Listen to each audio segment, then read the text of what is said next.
use it on a friend or a family member or a client, you could do that. Yes, but okay. But when you give us an information like that, where you have all the things we have to do, Yeah. Yes. So I don't know. For me, I understood we check. I'm sorry. All the body ownership, spiritual, clear blocks for ability to live in your body ownership. I don't know. But do we do it like when we measure when we do the vitality session, or do No, we always do all of this, or no. is it? That's a good question. The only thing that I do before a session is I do connect with our high self. So we are going to want to do that first of all today when we get started. So so that would be connecting with your high self and making sure that there's, please clear all blocks, interferences, any soul, attachments and that kind of stuff. So I do that first before working on anybody. And then I also we get the life force up to 100%. So similar to what we do when we do a session together, we check your life force. And then if it's, if it's not 100%, then we check to see why, what's Yes. going on there, right? So then that's when I check attachments, which is what we're going to be doing today, learning how to do that. So to get your life force up to 100%, attachments will take your life force down. So we check the attachments. And then if we do that grounding meditation that we did yesterday morning, I forgot to do it. Yeah, that'll get you prepared too. So really, it's if you can just do the grounding meditation and then check your life force. Yeah. Yes, I didn't have time today to. Oh, that's okay. No, we'll do that. We'll do that here. Because it's Saturday and I had a lot, and I wanted to check if I had questions, and okay, so yes. Yeah, and that might be confusing, but yeah, you don't have to worry about the body ownership slides. That was just something that if you want to follow along and see where how much is complete and where you're at with that, that's fine. Okay. Or if we're doing it for someone else, but yeah, that's nothing that you have to do on a consistent basis. No, not at all. Okay, we're going to exercise. Realizing the quantum sphere with you a little more, or do we do it on our own? Fear of to reach a quantum field, this you said to like. Oh, for doing the work or visibility. I'm sorry, I don't understand anything. Or no, that's okay. Yes, yesterday you saw us. You a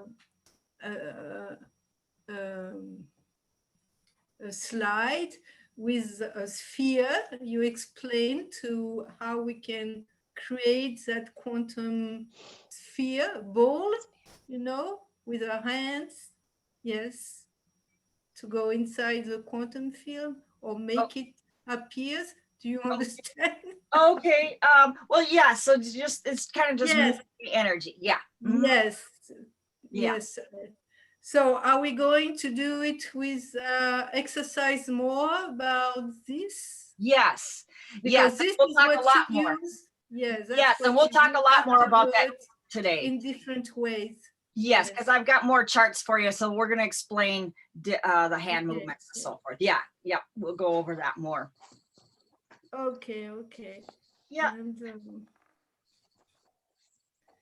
And how do you make some swirling, and karate chop, and in the same time talk to us at when Oh, we have you in front of you.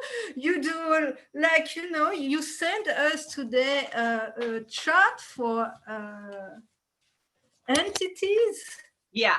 No, you don't. We don't have to go through all of this, do we? Do you do that when you talk to us? How can you do all of these things and we don't see anything? You're just talking to us. Yeah, we're gonna go over the charts today. So we didn't really Okay. touch on that a whole lot yesterday because we wanted to do the prep work and make sure that everybody's, the Yes, I'm sorry. blocks are cleared, those kind of things. Yeah. So no, that's all good. That's all good. And yeah, valid questions because we haven't touched on the charts yet. Yeah. Okay, so I'm sorry to. Not a problem. No, you probably have answered other people's questions too. Okay. Yeah. Anyone else? Comments or questions? Robin. So I'm like you in that I feel great doing energy all day. Like I just feel better, better, better, better all day long, right?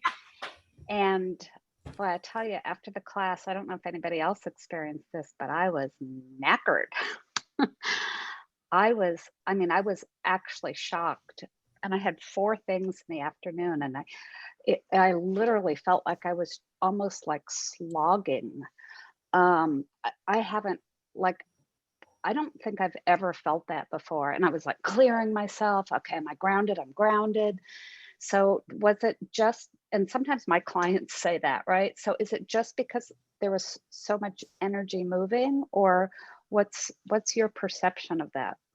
Yes, and the type of what we were doing, we were actually clearing things that have had a hold on people for a long time. There's a lot of energy that has been blocking people. Like when we were clearing blocks basically yesterday. So blocks to having our control of our muscles with muscle testing, blocks around intuition and inner vision. There's dark energies around that. There's things that don't want us to do this, so there was a lot of stuff that we were clearing, a lot of stuff. So that's why drinking water is so important. I actually took more vitamins in the afternoon myself, because I was actually feeling a little tired too, but I've been on, like, I didn't have last weekend off, I've been on for over 2 weeks straight, just do, right? So I've attributed it to probably that. But yeah, let's see.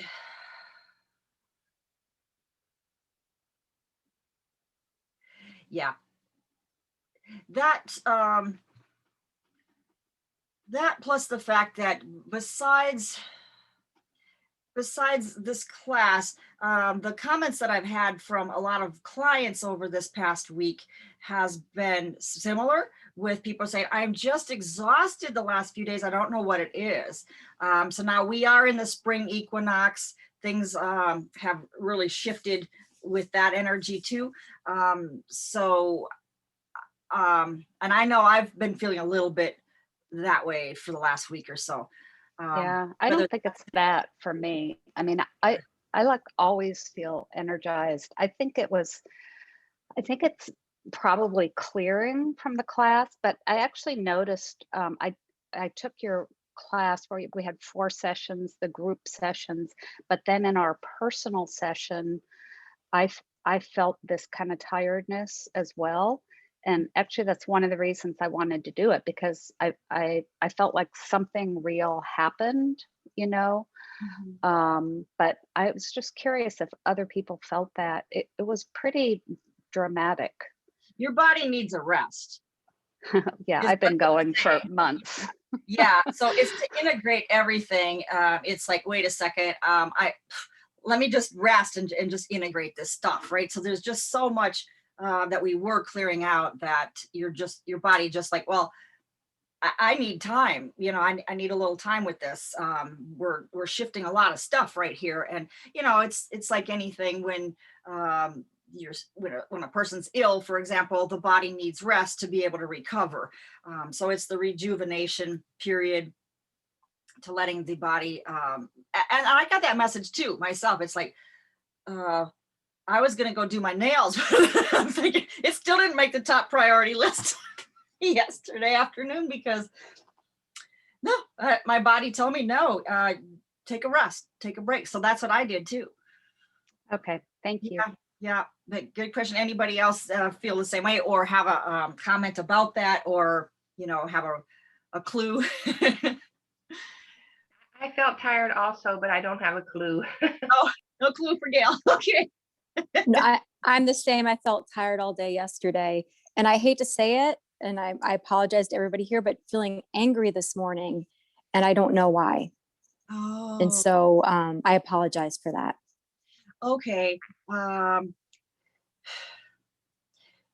Is there anything that are you learning? Are you familiar with kinesiology already and muscle testing and all that? I know it. Am I good at it? No. Okay, because it feels like maybe it's a little impatience over, I should know this, I should do this, why aren't I learning this fast enough, or something like that. But well, that's there. yeah. So, and definitely that is a common feeling for some people, where it was like, oh, I'm not sure if I'm catching it all, if I got this. Well, is there a problem with me, or what, does everyone else seem to be getting it, or whatever. But it feels like it's kind of more of a, I wish I had this, I wish I knew this, how can I process this quicker, or something like that. Yeah, there's definitely frustration with myself for sure. Yeah, so but that's common, that's just normal. And especially for a first day, it's kind of an overwhelm, because I do pack a lot of stuff in here. It's just a lot to learn, and that's why just going through the replay again, just with a new set of ears and hearing the things you didn't hear the first time, that might be helpful to unpack what we went over. Okay, thank you. Yeah, exactly. Yep. Anyone else? I think we are all here except no, Jessica's here. Let's see.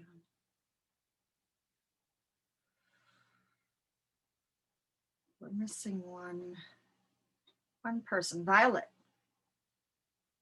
I think, is not here yet. Okay. Let me check my email just real quick, just to make sure that she didn't.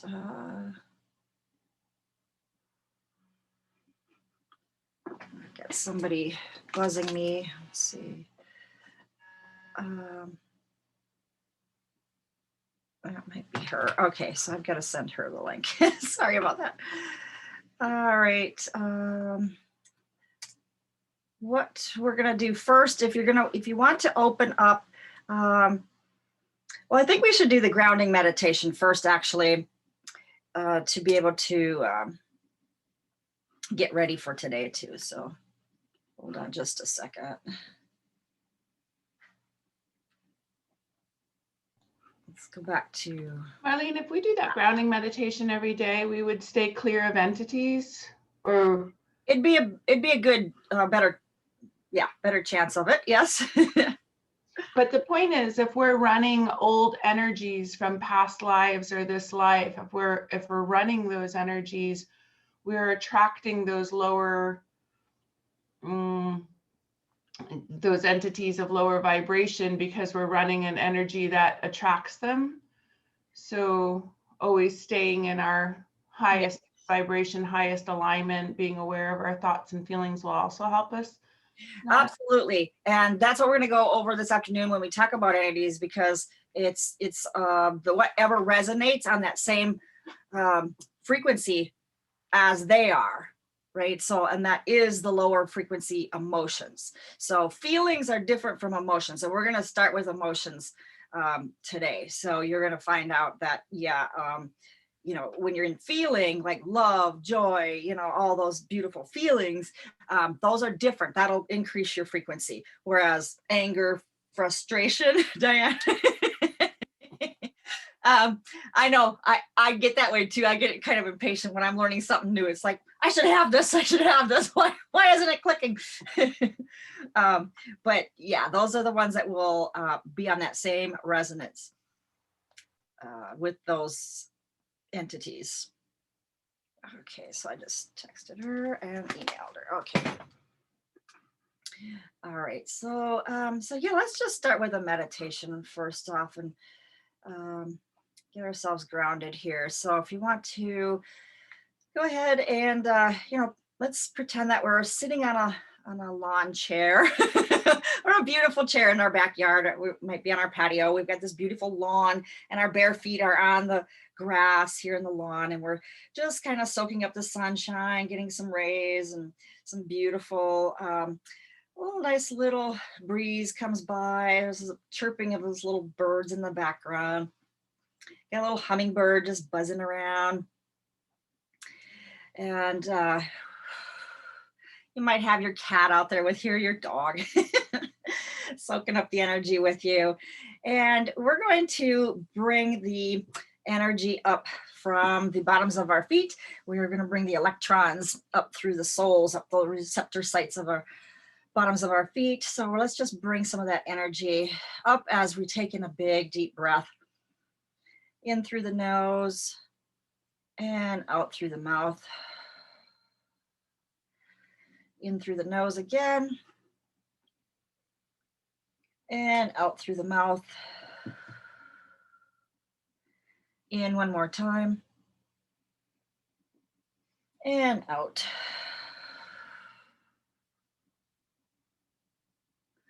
Beautiful. Now this energy is coming in the bottoms of your feet. Very nice. It's coming up through the ankles, up the legs,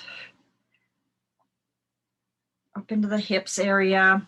And we are in the first chakra. So we're in that root chakra right now. We've got this beautiful energy there, clearing and cleansing anything that may be in our belief system. Let's clean out our belief system, the things that we have been taught or told that we just believe. We don't even realize we still believe it. We've never questioned the beliefs. They're still there. Beliefs that maybe we're not good enough, not smart enough, not enough. Somehow we're limited. Let's let go of all of those thoughts. Let's let this energy just mix around and let go of anything that doesn't belong. That's anything that's not us, anything that's not truth. Anything that would be blocking us from feeling love. Emotions here that would be lower frequency.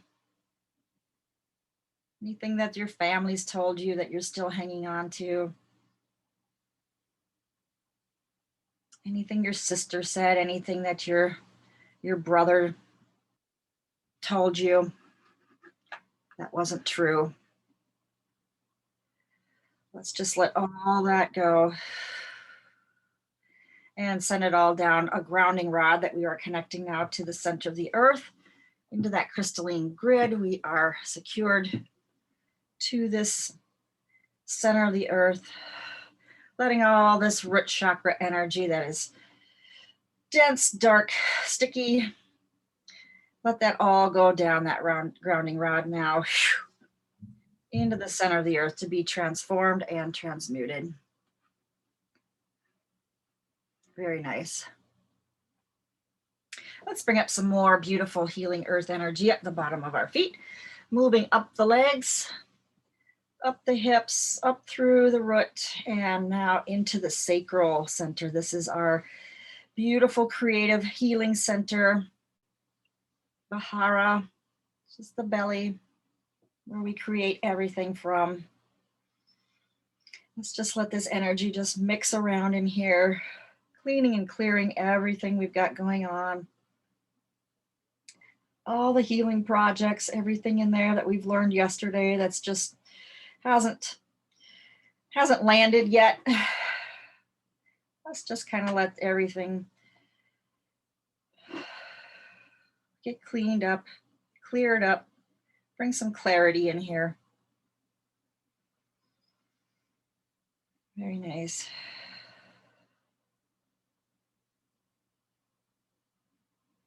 Very good.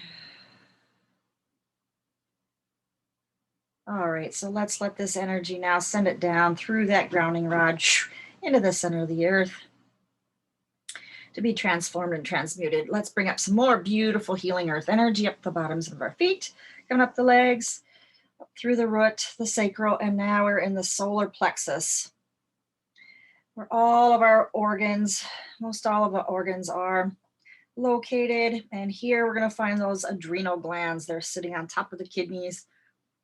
And we're going to connect the adrenal glands to this grounding rod. And we're going to release all extra energy.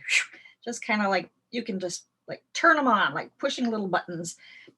Turn them on, let them drain. Any extra energy here, all the adrenaline, all the cortisol, anything over and above, any hormones that have been produced by these adrenal glands that are out of balance. Let's just kind of let everything balance out there. Sending all extra excess energy down the grounding rod. And let's also connect right here to that sciatica nerve.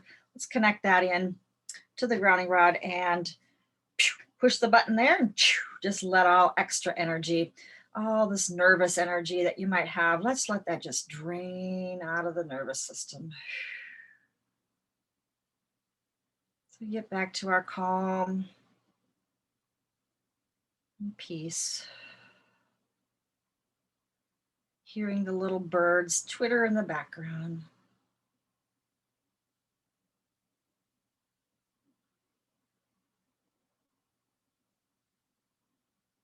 And all that energy drain, all the excess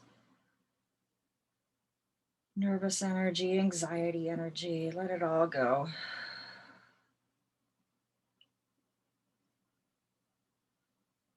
Beautiful.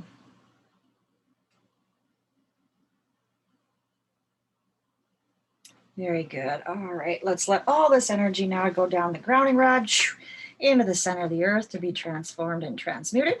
Let's bring up some more beautiful healing energy up the soles of our feet, up the legs, past the hips, and up the torso. We're into the chest, the heart center. Beautiful healing energy now clearing and cleansing all this area here, the lungs, behind the lungs, the heart, and in our shoulders. Let's kind of move that around, get this energy moving in here, get it all the way through our arms and fingers, bringing all this energy through, balancing out those chakras. If you wanted to do the movements, the clockwise, counterclockwise, you can do that here. Moving this energy, cleaning and clearing out that heart space. Beautiful energy center here in the electromagnetic center. Very nice. Feeling the loving energy, just soothing and clearing.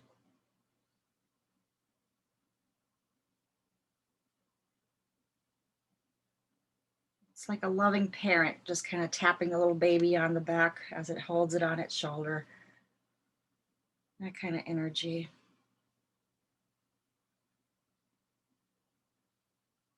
It's receiving the love of the universe here, multiverse.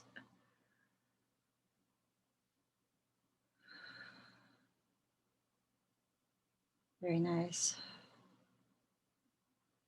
Okay, let's send all the dark, sticky, icky energy we've cleaned out here. Let's just send it down that grounding rod to the center of the earth to be transformed and transmuted. And let's bring up some more beautiful healing energy up the bottoms of our feet, up the legs, up the trunk, all the way up now into the throat. So we're here in this throat chakra, and we're letting the energy spin, clearing out our voice box, our communication, bringing clarity to our message, speaking our truth,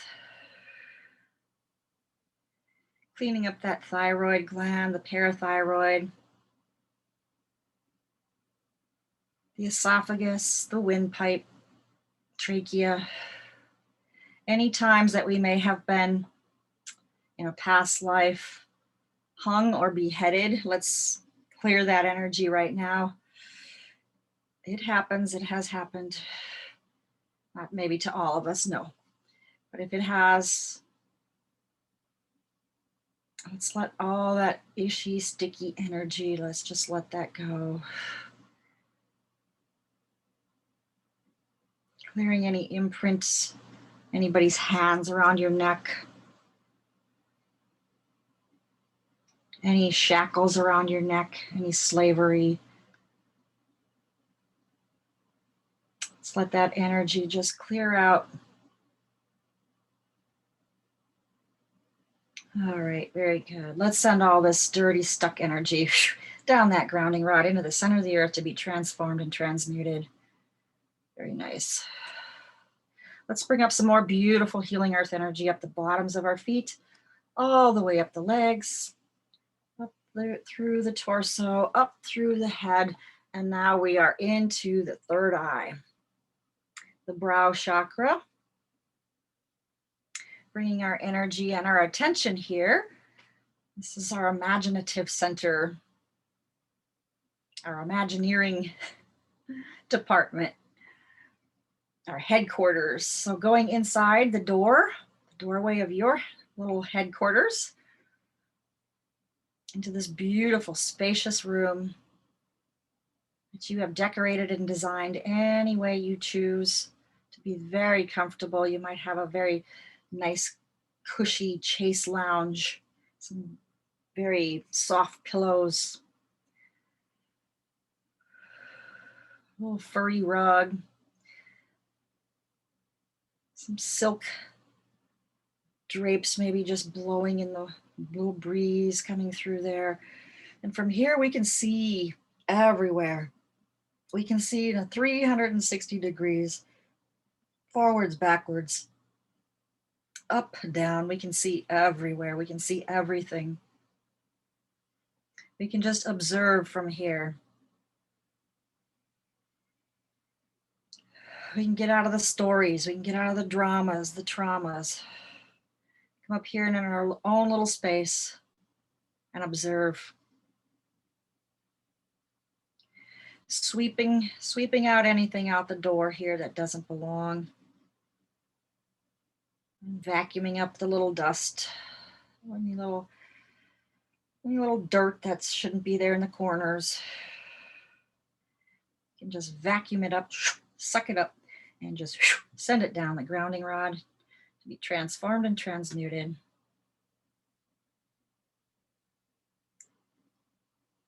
Bringing focus and clarity,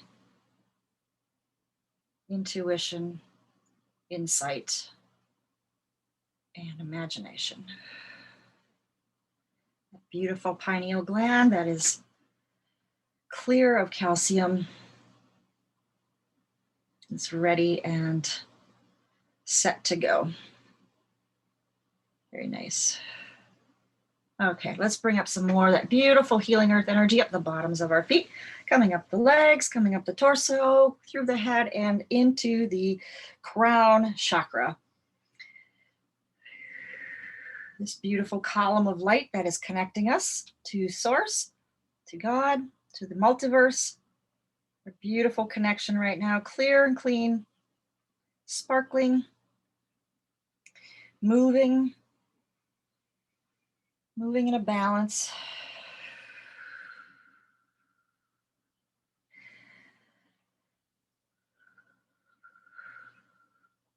Clear now only because we've cleared the Chakras below it. Don't ever open this chakra without opening all the others, clean, without doing the ones below it. You don't want to do that. You don't start there. Very good.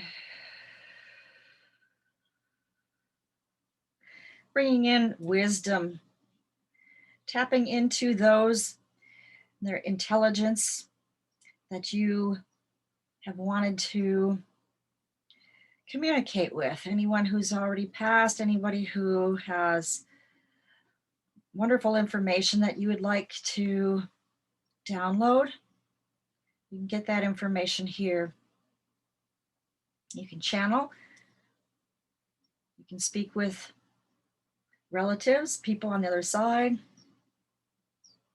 people who you used to be in a past life. You can do that all from here. You can connect in to other multiverse, anyone in a parallel universe, parallel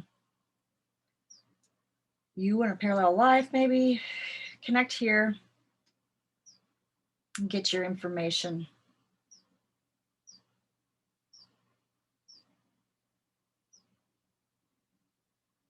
Very nice. Let's send all dirty, unclean, sticky, stuck energy. Let's just send that down the grounding rod into the center of the earth to be transformed and transmuted.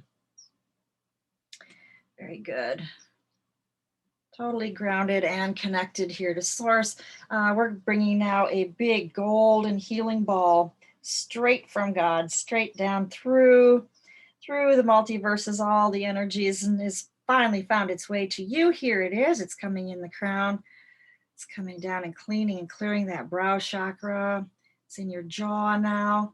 This beautiful energy coming through the neck, cleaning and clearing everything in your shoulders, down your arms and your fingers, coming down your back, that spine, lower back, down the chest.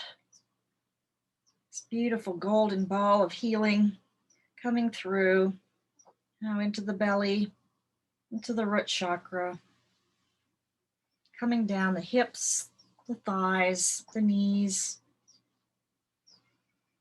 the calves, the ankles, the feet, and the toes, and everything that it is picked up from you along the way. Let's send that down that grounding rod into the center of the earth to be transformed and transmuted. Very nice. One more ball of golden healing energy coming down through all the multiverses, all past all those planets, and now into the crown, coming into your third eye, coming down through the head, through the jaw, the neck, the shoulders and the arms and the fingers, coming down now, one extra cleaning, clearing into the chest, all the way down your back, the tailbone, as it comes through the heart center, down the solar plexus, the sacral chakra, the root, down the thighs, the knees, the calves, the ankles, the feet, and the toes. And any of that energy that is not for you, send it down the grounding rod right now into the center of the earth to be transformed and transmuted. And then this time we're going to see ourselves as a little mini me sitting on that carpet on top of your head. And we're going to come all the way into our body now. So if you're just kind of hovering around your brain area, we're going to bring her all the way in. So let's lower that carpet. She's in your head. She's all the way in your ears, in your mouth. She's in the jaw. She's now lowering still all the way in the neck. Now she's animating your shoulders. She's in your shoulders. She's coming out into the arms, into all 10 fingers, blowing up and expanding like a balloon. She's coming into the chest area. She's animating your back, shoulder blades, coming all the way down the spine. Spirit is all the way in the belly.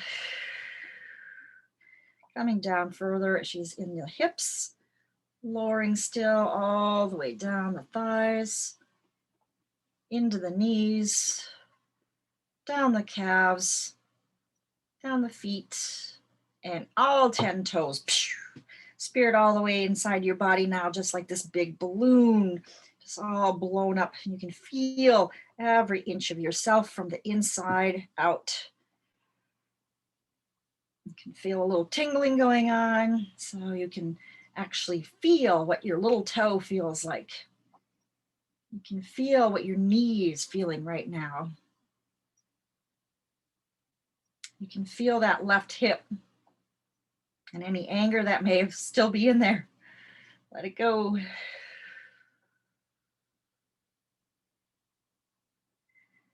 There we go. Very nice.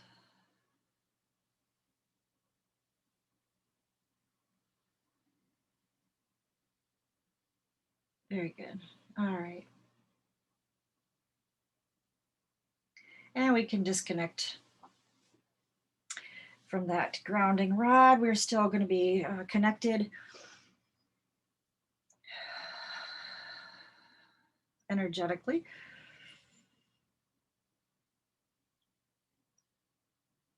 Very good. And you can just start moving around, open your eyes when you're ready, come back to the porch, that beautiful lawn chair. The little birds chirping in the background. You can hear and feel nature. Seeing the flowers in the spring starting to pop through in your garden. The little vegetables coming up.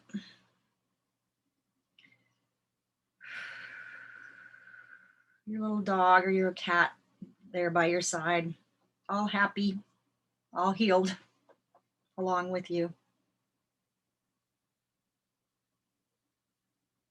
You can go out now and face the world.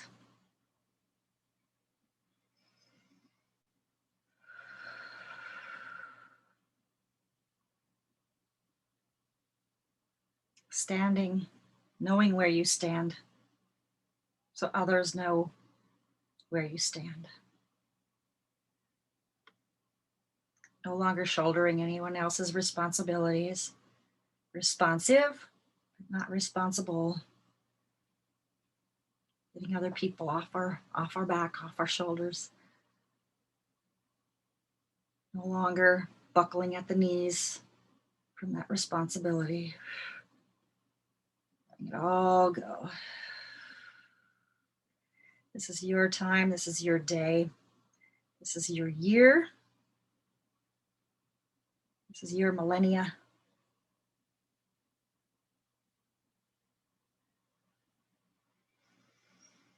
You have the power. You're safe, you're secure, and beautiful.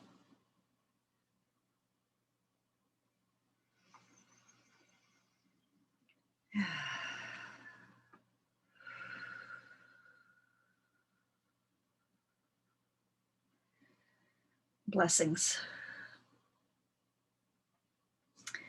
Okay, welcome back.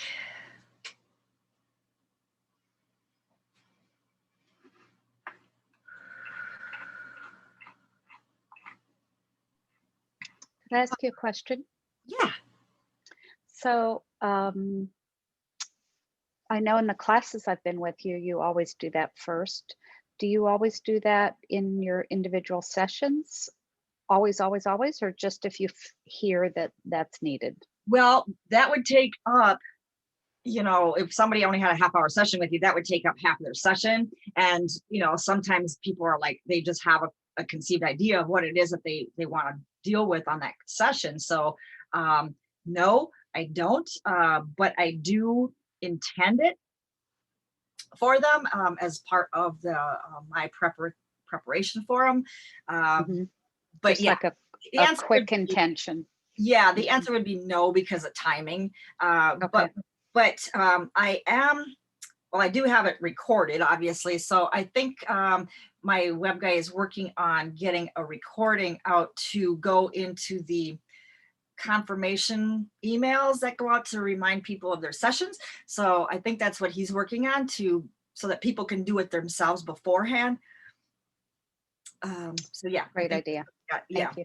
yeah, yay, Claudia. Yeah, so people can do it themselves. So yeah, good, great comment. And you can do that too. You know, you're working with your clients and so forth. That might be a good thing to offer as well. So yeah. All right, very good. So moving into today, so clearing you, we're, well, programming. So programming, first of all, with emotions. So emotions are, as I'd mentioned, not the same thing as feelings.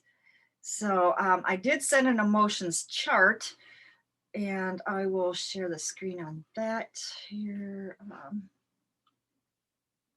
so we can all see it.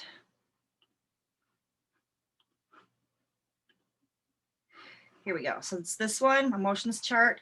Now this is a chart for some things that we can look for when we are doing a reading on somebody, right? So we had mentioned we were going to want to put on there the right permission and ability to what is it that we want?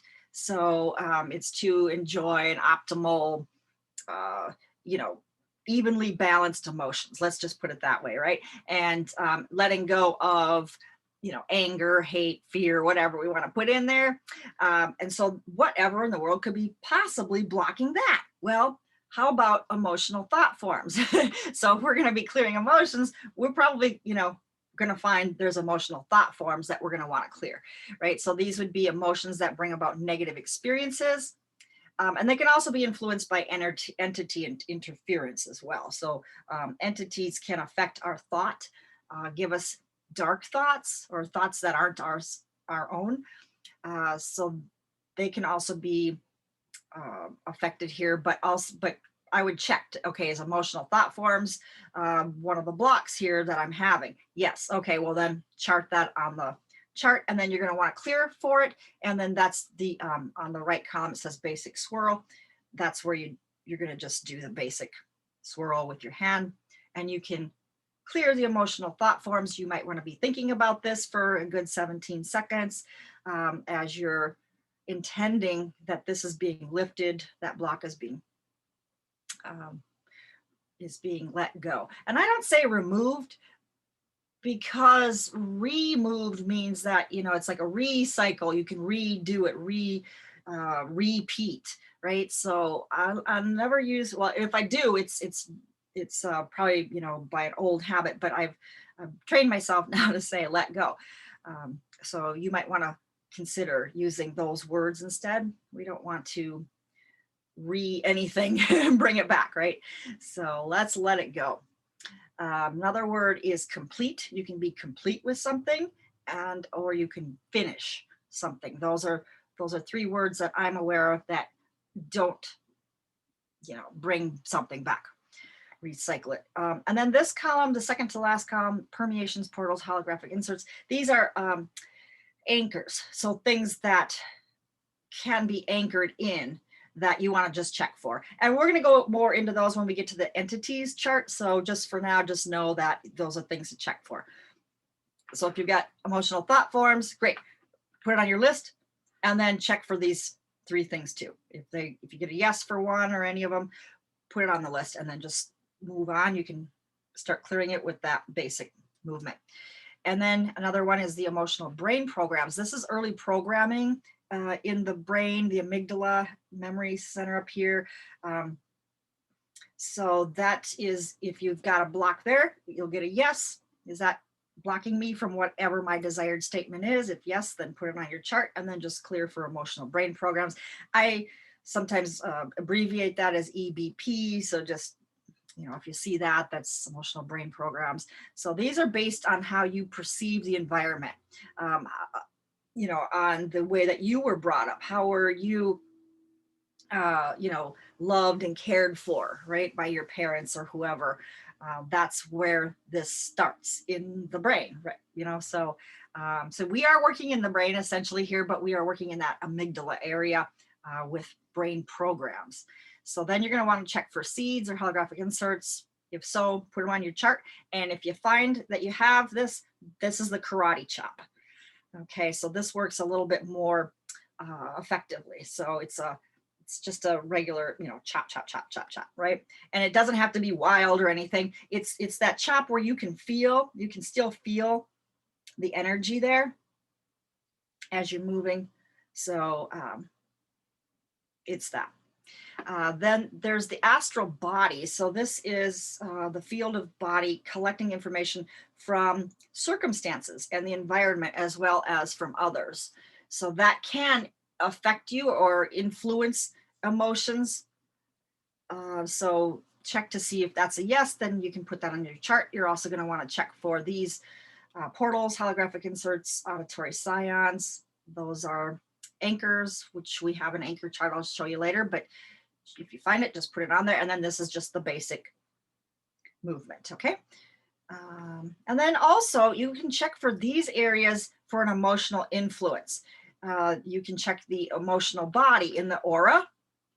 So, so that's where we can clear the aura, you know, all 7 layers of the aura, right? So that would be one of them. Also in the aura, the etheric body, you can check there and clear that. If there's any karma that, you know, that can bring emotional repeat stuff, right? The karma is a repeat. It's a trauma from a past life now being carried out in this life for you to get completion around it. So contracts, written contracts, well, certainly if you've, you know, if there was a marriage contract and, you know, you're, you know, getting divorced or whatever. I mean, these can certainly be emotional things, right? So agreements as well. These are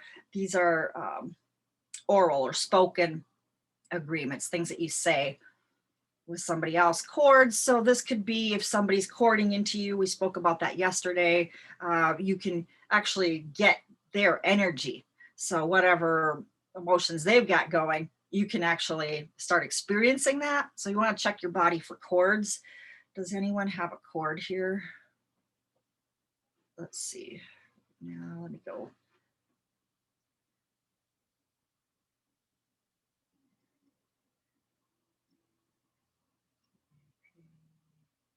Does anybody feel that they have a cord?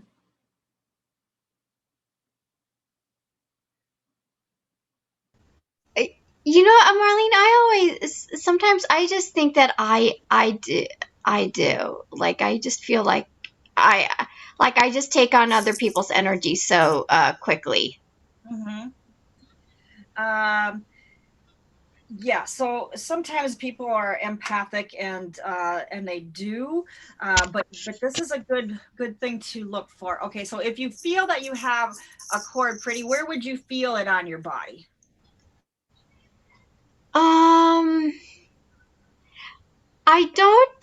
I don't necessarily feel it. I just like I feel like I absorb it. Like someone can just say something negative and I go, no, no, no, I don't want these beliefs. But I just end up with those beliefs, and like I seem to have like carried them through in my life and I've acted them out. But I just did not know how to stop it from like absorbing it. Yeah, okay, because I don't get that you have a cord. But if you did, let's just kind of walk through it so people will know. If you did, you would identify, well, maybe it's in my solar plexus. Okay, so if you do feel that, you can take your fist, grab, like you're going to pull out a cord, electrical cord from the wall, from an outlet, and you just unplug it. You don't ever cut anything, cut cords. That's not the way you do it, but you unplug it like you're just pulling a cord out. Okay. Yeah. Okay. And so you pull it out, but then you want to extend your arm all the way out past your aura before dropping. Okay. Yeah. So Okay. then you're going to want to clear that aura field too, because you Okay. might have a hole in it or darkness and, you know, things like that. So you're going to want to fix it up. You can, you know, fix the aura, that kind of thing. So sometimes people send cords to us and they don't mean to. A lot of times they don't even know that they're doing this, right? So Okay. but they want your energy or they want something, you know, they want what you have. And So you might want to check if you're married, if your spouse is doing that, if they're feeling vulnerable, or, you know, or you're a stronger person or whatever. A lot of times they can cord into you. So just check. You don't want Okay. that. Somebody did that, that he had really bad energy and corded into her a lot. And they were married, and well, they still are, but she actually got a cancer, yeah, throat cancer out of the deal. She wasn't speaking up. She wasn't speaking her truth. She wasn't saying things that should have been brought up and you know, aired out. But she didn't. And all of this bad energy, it just wound up really in her throat. And yeah, it was just kind of a bad thing. But yeah, So, things so can happen. you were, I'm sorry. So you asked if there was something you were talking, I was going to say, my throat is shutting down. Oh, okay. Right now? Like you said, does anybody have a cord? And I can feel my throat shut down. Okay. So I don't know if I have a cord or what, but you asked. I don't think so. Does anybody else feel that for Jessica? I don't think it's a cord. I mean, I've done a lot of energy work, so I would think no. No, But I'm not getting that. okay, I can figure out what it is, or I whatever. get no, Jessica, for you. I get Okay. no. Yeah, Thank I you. don't either. I get more maybe emotional blocks in there. Yeah. Okay. Yeah, a little stuck. That's what I'm Yeah. getting to. Yeah. Okay. Yeah. So we've got a clearing here around for emotions here. We're going to do it in a minute too. So this might help you. Diane, do you have your hand up? Yeah, I did. When you said don't cut cords, I've always been taught to cut cords, so that was new to me, just to pull them out. So Yeah. I've been doing it wrong all this time. Well, you know, that's what we all hear, right? So yeah, I mean, and just kind of FYI, you might not want to do this to just innocent people that don't know what they're doing. But if you've got really a dark person cording into you, and they're I do. cording into you all the time, you can put a little stop energy. It's a little like dark energy into the cord, but not so much that we're not trying to kill people or anything like that, but it's like a stop energy, you know, stop it before it gets, you know, to them or whatever. But we're not, you know, you don't want to send the black energy into them. That's not our intent here, but just enough stop energy into that cord to let them know that that's a stop. No, not happening. So just a little. Okay. Yeah. Okay, so just with your intention. Mm-hmm. Okay. Yep. You can kind of see, you can be like putting in a little stop, you know, stop. Okay. And you can even command that verbally, getting like stop, you know, like, you know, just say it, just command it that this is not happening. Absolutely not happening. Okay. You have, and the next one here is shared energy. So this could be, you know, maybe Pretty's instance with other people where we have energy of somebody else's, or they could have energy of ours. And so this would be where you'd want to do, you'd want to get your energy back and give them their energy back. So here's what I do. It's a little process where you can imagine that you're standing 6 to 8 feet away from this other person, and you're each holding this beautiful magnetic rose. And this rose is going to take on the energy that's coming from that other person. So they're going to give you your energy back, but they're going to send it into that rose. And then you're going to give their energy back to them, but you're going to send it into their rose, right? So you've got energy going into the roses, sending all that doesn't belong to you back to them. And they're doing the same thing. So then you're checking to see how complete are we with this process, 50, 60, 70, 80, until you get to 100%. Okay, so all of their energy is into their rose now. Yes, and all of Your energy from them is now in your rose. Yes. Okay, so now you can tip your rose on top of your head. Let all of your energy drain back into you. This rose has purified it. So you can take it all back. Purified energy, it's all yours coming back in. So it's draining all out of that rose into you. And then when every last drip, you can check, is it 100% out? Yes. Okay. That at that point, and then the other person, you can see the other person getting their energy back too. Imagine that they are, and then you toss the rose on the ground. And then you can throw another rose on top of that, and a little cartoon bomb, and blow it all up. And if there's anything left at all, you can toss a couple of new roses on top of that little pile and a new little bomb, and blow it all up. And then you check, is there shared energy left with this person? No. So that's one way you can do it. So, Okay, thank you. yeah, my pleasure. And then the heart. So yeah, obviously emotions can be trapped in the heart, and also the pancreas and the ovaries. So you can check that. And then ghosts. So you could have a ghost attached to you, you know, spirit, and their emotions can be confusing as yours. So, and then you can clear karma with them emotionally, because you can check, is there karma between me and this, you know, being? If there is, then clear karma with them. So 9 times out of 10, that'll probably be enough to, you know, so that they won't be connecting to you and attaching to you anymore. I had to do that. I had a, well, I still do have a husband that died, and I didn't even realize it at first. This was so long ago that I didn't know. And he had been hitchhiking with me, along with me for a long time, I guess.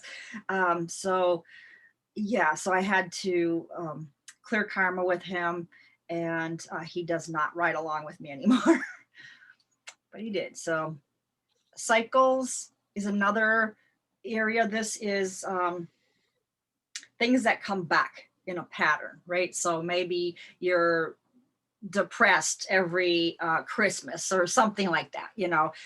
So you want to check to see, well, is this something that just on a pattern that I can just clear? If yeah, clear it. And then timelines, these are obviously from another time, past lives. We can certainly have emotions and things tied up in traumas that we have experienced from another lifetime. So those are all other areas to check for an emotional influence. So let me get to the clearing. I have a chart here, slides. And we'll go to it.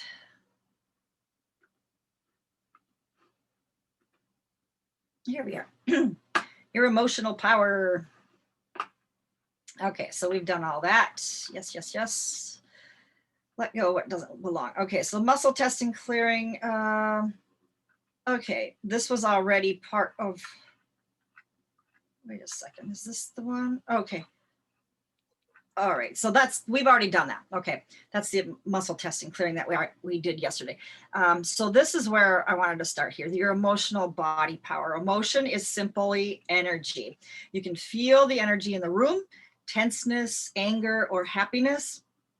And so like if you walk into a room and there's a lot of people in there, you can see where people are standing, how comfortable they are, if they're gravitating more towards a certain person who has a better energy, and others that are more reserved, or they don't have, you know, maybe they have that stay away from me, you know, emotion, people are staying away from them kind of thing, right? So you can notice that.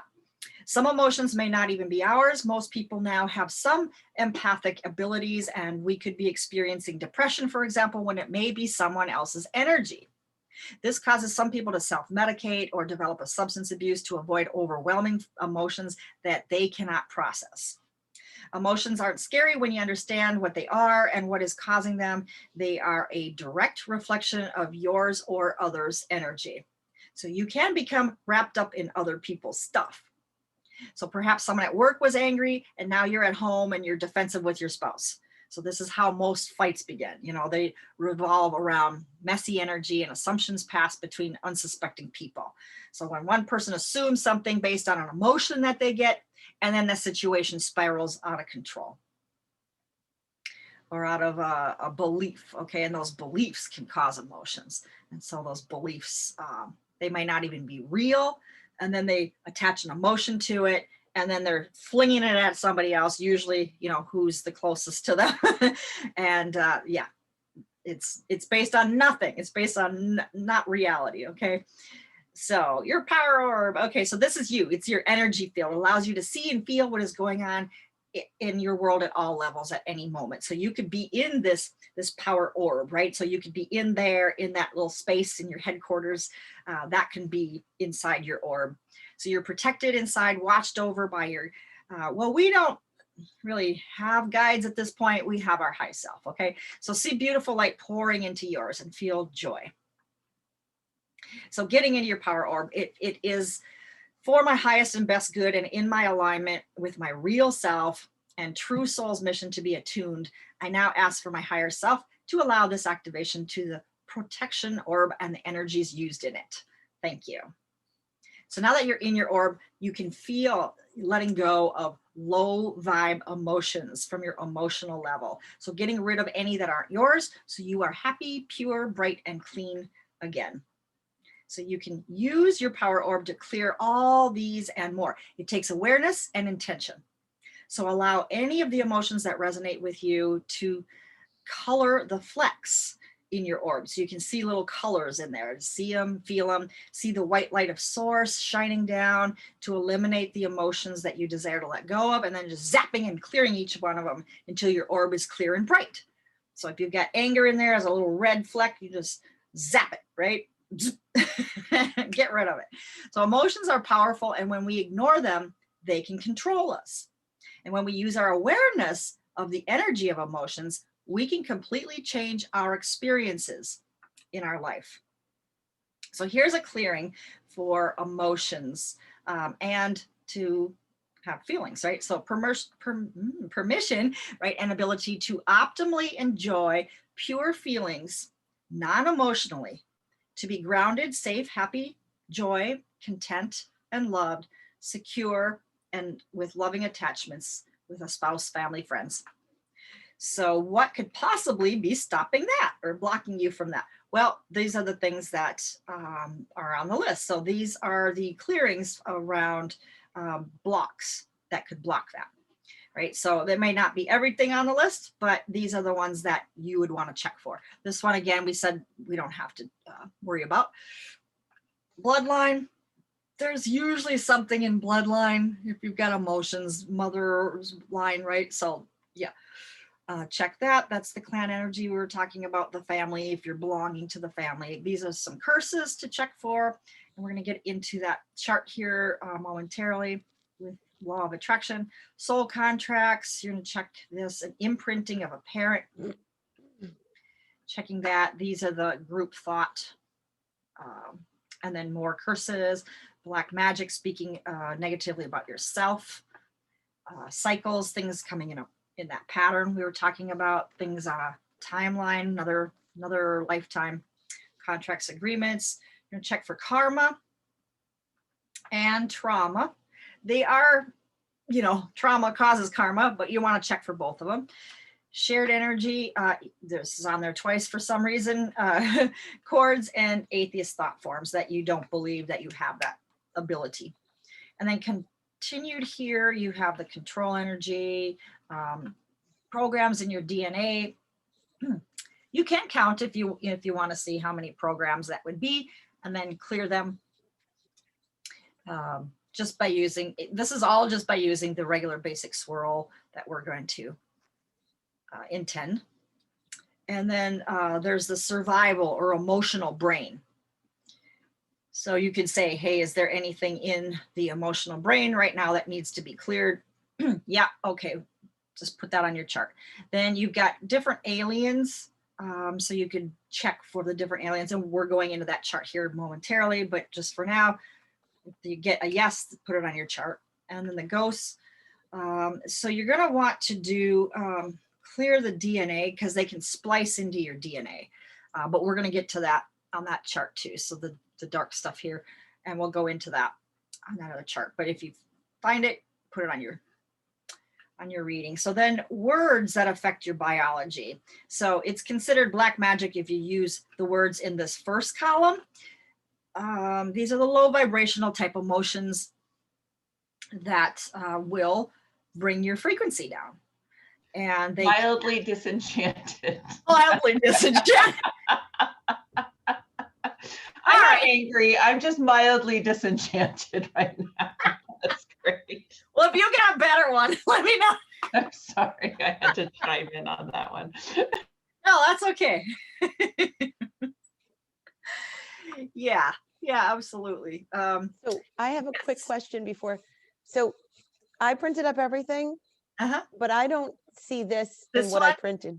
Like these slides that you've been going through. This one, I didn't send it to you. This one I'm going to have to send to you. Okay, because I like the orb thing. Okay. Okay, yeah. I just found it this morning. I was looking for it earlier and I didn't see it, but I found what folder I had it in. Okay, yeah. So we'll have access to all this emotional stuff at some point. Okay, great. Yes, the emotion slides. So that's the only one I didn't send you. Okay, so yeah, mildly anxious, you're excited. Yeah, all these, I'm vibrantly aware if I'm down. Yeah, exactly. Challenged, attentive. I'm not sick, I'm cleansing, right? I'm purging. I'm not stressed, I'm blessed.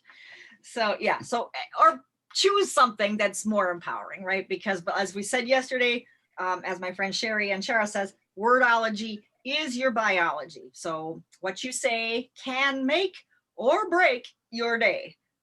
She goes on to say, or week, or or lifetime. Yeah. So I like using, instead of the word pain, I like using the word sensation. Oh, okay. Yeah. I feel like that's a good one. That really helps, it helps me, or, clients, or even my children, if you're trying to work through it energetically, it seems like it kind of takes emotion away from the pain. Just by saying, oh, that's a sensation. And it seems like that alone just kind of lowers it, maybe the stress and tension of it. Yeah, the word pain can contain all these yeah. Great connotation that you're really now in pain when you hear the word pain, right? Yeah. So I should introduce you. This is Carrie. She is the one that I was telling you about, that she's going to be able to help you with case studies and so forth next weekend. She's on today. So if you want to introduce yourself, Carrie, and just say hi, let people know who you are. Okay, well, yes, I'm Carrie. I've gone through Marlene's second course. I also do energy work on the side. So there's not a whole lot to add to it. I have a large family, live in Minnesota. Let's see, anything else, Marlene? I'm kind of a short and concise person. I don't have a lot of flowery words. But that's okay. You get to the point, and you're very intuitive. You pick up things that people, like you were just, mentioning about how people relate to different words and how they feel to them. I think that you find things that are affecting people, and you're very effective with that. So I think that you're going to be a good resource for the group, and her email will be available too. So if we're going through some things that you have questions about, she could probably get back to you a little quicker than me. So that's why I brought her on to help out with all the things that we might want a quicker answer to. But definitely she could ask me if to make sure, before, if she's clear too. So, you're getting both of us, really. So thank you. She's here today for, as long as she wants to be here, it's up to you, Carrie, whatever you feel like. It's totally up to you how you want to participate. I'm just glad to have you, and your comments I'll stick around. Yeah. Okay. Yep. All right. Sounds good. Okay. So yeah, then hydrate. Let's good time for that. And we can just see ourselves right now, oh, getting the biorhythms. All right, so let's go back to our slides, see where we're at. Okay, so, oh, you know what we didn't do? We have one more chart for emotions, and you probably saw that in your email. And this is around negative emotions.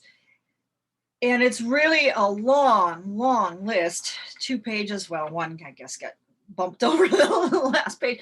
Long list of emotions that you can check. You know, it's going to be a long process. Sorry. I mean, you could say, hey, do I have any emotions in column 1 that block me? You know, or do any of these affect me, right? So you'll probably get a yes. You might get a yes in all 8 columns. So sorry, but you know, maybe you can say in the first half of row 1 or column 1, or the second half of column 1. Maybe you can whittle it down that way. But going through this is going to be very beneficial in the long run. So, you know, a lot of times you don't have the convenience of doing this. Like with a client, I can't go through all of these, but I can intend that, you know, we're clearing this chart. You could say, hey, clear the negative emotions chart for this client. You know, a lot of times that will be beneficial. Oh, I see here, good for nothing didn't make it on one line. That's why I bumped the other guy off. Okay. I used to be, and I still am, I guess, editor, copy editor, advertising copy. So everything jumps out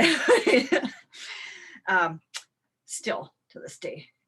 So this is, I was shocked, you know, the things that came out for me that I had no idea, like, where did that come from? Like the word puny.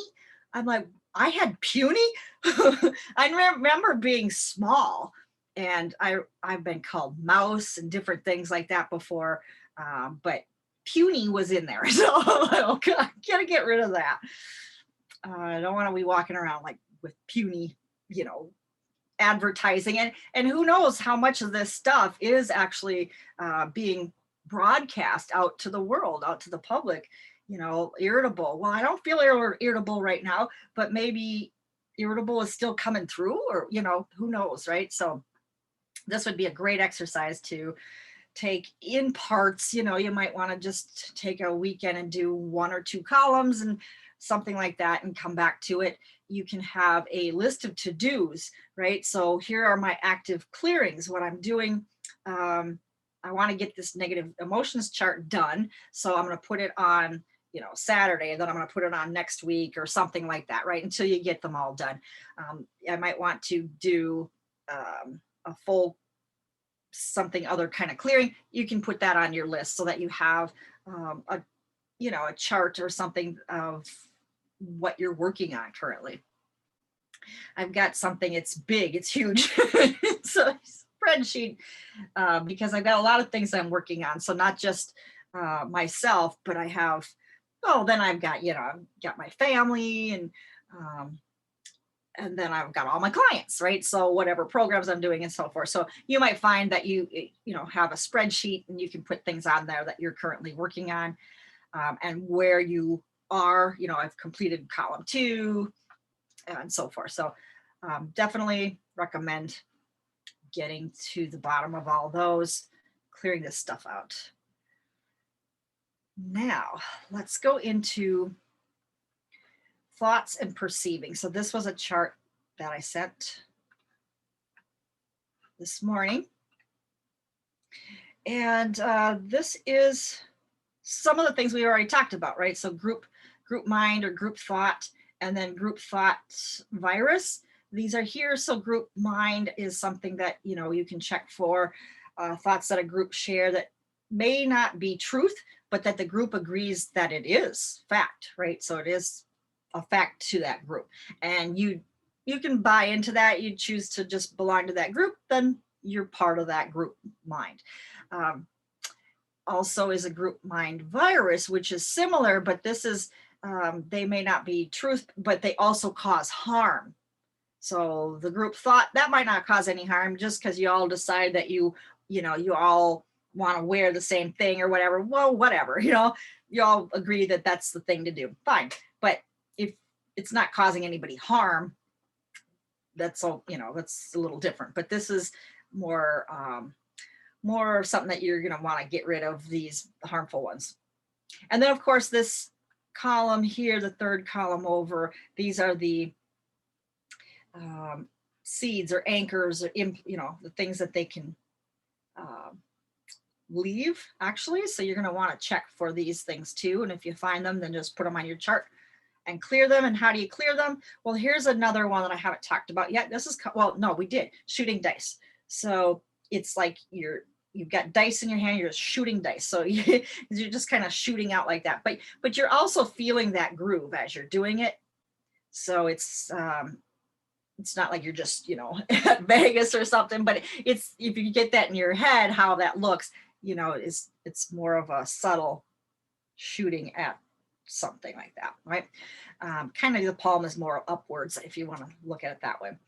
But then group mind virus is just the basic swirl.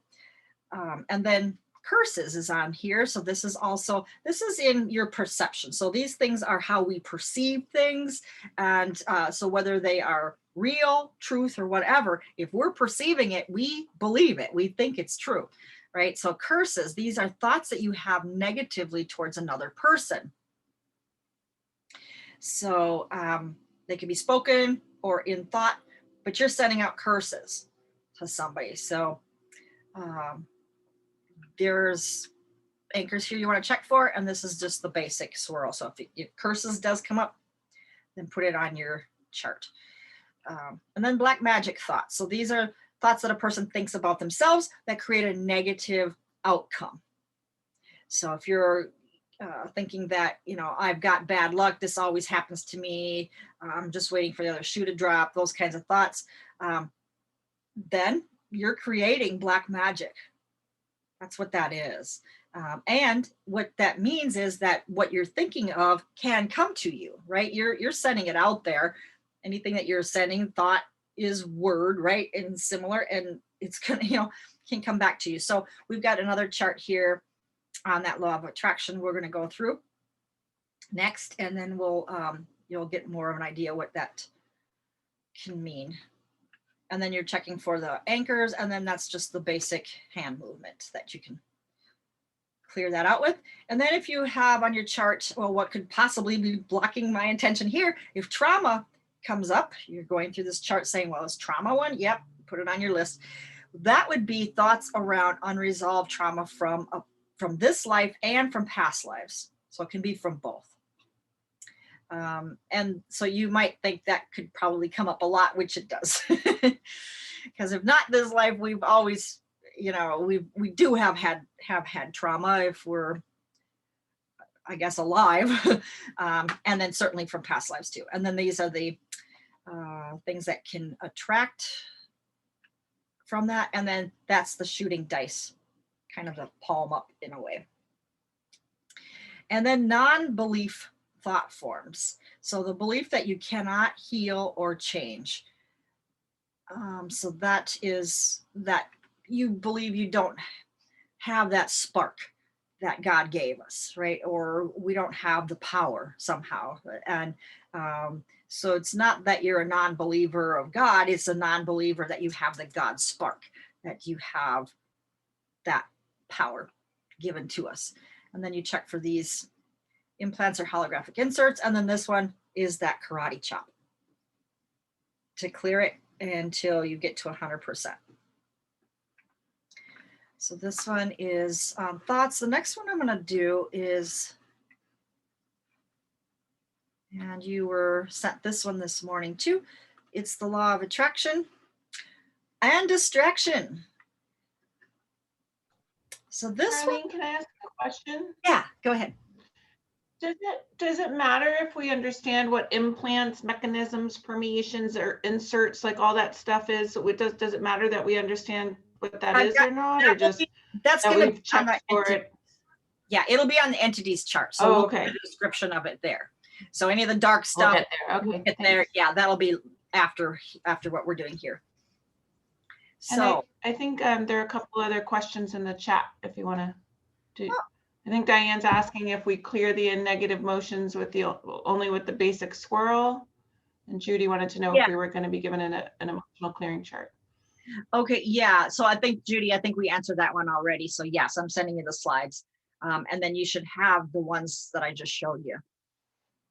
If you didn't get that email, but you should have got the email, otherwise you wouldn't be on the link to get it here. So it would be that same email that came out this morning, the emotions. But yeah, the basic swirl is how you're going to be doing the regular negative list. Yep. Very good. It didn't light up.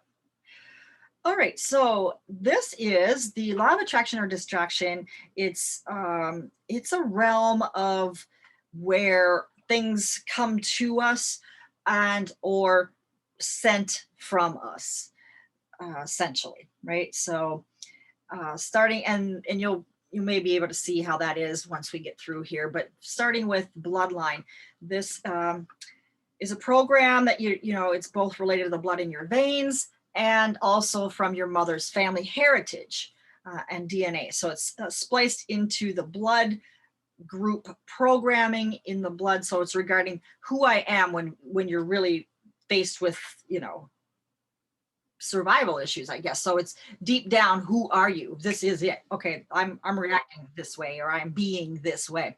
So thought of as survival type reactions, such as righteous, or I'm justified to do this. This is, you know, how it works. And it does not draw on the higher attributes of love or compassion at all. It's more like justified.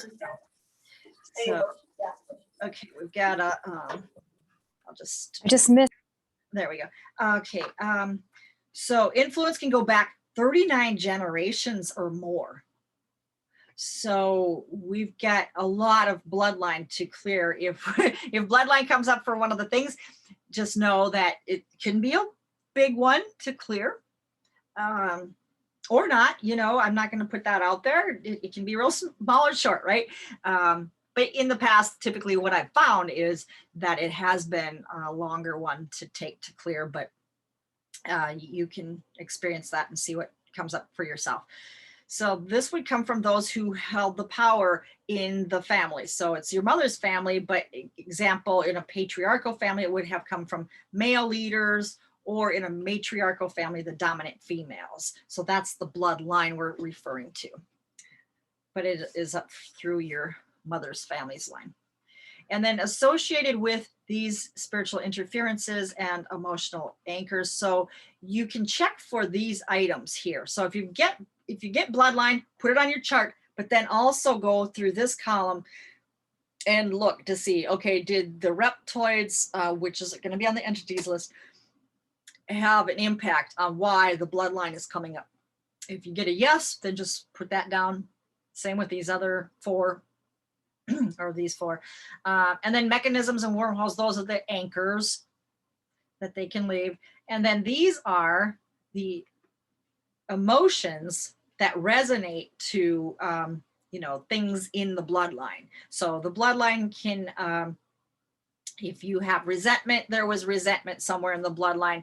Greed, crush, disappointed, and bitterness are the ones that mostly resonate with this clearing, with the bloodline clearing. So if you find more, great, put them on there. I'm sure there are, but these are the main ones that we found.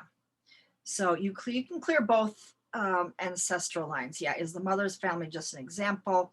No, it's not an example. That's the bloodline, because it's the blood you got from your mother in your veins, right? Came because, you know, we get her blood. So that bloodline is the parental mother's family. But from there, it can go into her father's line from there. It's confusing, and you don't really need to know. I mean, you can ask, do I need to know this before I clear it? Usually you're going to get no. It doesn't make a difference unless you really want to know. Fine. You can research it. but there's also DNA. Okay, so that's where you're going to get the father's side, is the DNA. So clan. So this is the energy then that's around belonging. So you can be punished. You know, it's a group agreement in the family, the quantum field, who I am. So it's also defined by your behaviors and actions that cause you to belong, to have rights in that family, to be able to function in the family, of dominating family control programs, right? So like, we don't do this in this family, or, you know, you get married, you marry the same people from this town or whatever it is. That's how we do it here. So fear of not belonging and the exertion of family control. So that's similar to like, you know, if you're going to Europe, if you've got the Irish and the English, you were not supposed to marry another, you know, if you were English, you weren't supposed to marry an Irish person, right? And vice versa. So fear of not belonging, you would get, you know, banned from that family, or, you know, cast out, right? So this is the old cast out abandonment program, really, that we're afraid of, right? So the clan energy, we've stuck with it. Okay, so it's created in a present life, but it can also be affecting you from past lifetimes, so maybe up to 3 lifetimes back. And this can come from both the father and the mother's side. And then these are the things that you want to look for also, and put on your list to clear. And just the basic swirl. Okay, soul contracts. These are having been made with Satan, like not a being, but more of the energy around Saturn energy. You know, it's disruptive, challenging. It's a complex agreement, meaning multiple layers with some form of darkness. It gives this darkness ability to exert some type of control in your life, or in your health, or virtually all aspects of your living, of your being, right? So these can go indefinitely, 100 lifetimes or more, created both in and out of your body, can be cleared. We as a spirit, and sometimes a soul family, agree to take on and learn from chaos in the field. And it can be passed down from the family too. So these contracts can go back a long time. And they can be, if you're reading them, the number of contracts, they can go in the millions. So if you're finding something like, am I getting this right? Is there really a million? Yeah, it can certainly be. You can agree to things from a long, long time ago, right? Here's all the things you want to look for, and this is the basic swirl. Then you've got satanic curses. These are similar to the soul contracts, made with the Satan energy, like a Saturn energy. It's disruptive, challenging. To be a curse implies it has to come from another, so one outside of yourself. So somebody else cursed you. So a dominating curse, affecting your abilities, your rights to be or do or have. So these can affect you up to 4 different lifetimes. And they come from the same darkness. Okay, we already said that. Chaos in the field. But it can be acquired in groups, like a political group or a religious group, for example. Yeah. Where somebody is cursing somebody else. So these are the things to look for. And then you can do the basic swirl or the right twist. And I'm going to introduce a new one here. So it's a kind of a twisting motion. You have your hand just out like this, and you're twisting. So you can go back and forth a little quicker if you want. It's energy that it's a little more than just the basic swirl. Demonic curses, it has a demonic quality to it, or evil or mean kind of quality. It's a curse to come from another outside yourself, meant to harm, degrade, undermine. It can control love, can cancel, or love can cancel it out, can cancel its effect, right? It's multifaceted. It's sourced from demons, and many people embody have demons energy running through them. Thought forms, demonic thought forms, stuff like that. So hospitals, yeah, Western medicine, whatever. These are the things that you want to look for to clear. And then it's either the basic swirl or that shooting dice we were talking about. So the evil spirit curses, this is coming from one person outside yourself, meant to suppress your ability to express. And these can affect you up to 9 lifetimes back, but you can clear them all. A basic curse is single, so affecting. So this is from one person in a body to another person in or out of a body. So you have to be in a body to be able to send a curse, but you can send it to another person who's already passed. And these curses can be done by a live human. They are done by a live human. So what other cultures call black magic, this is where there is an actual spell cast, you know, Ayanut, whatever, you know, done intentionally to cause harm. You don't have to, you know, cast spells like that, but you definitely conjure up something in your head.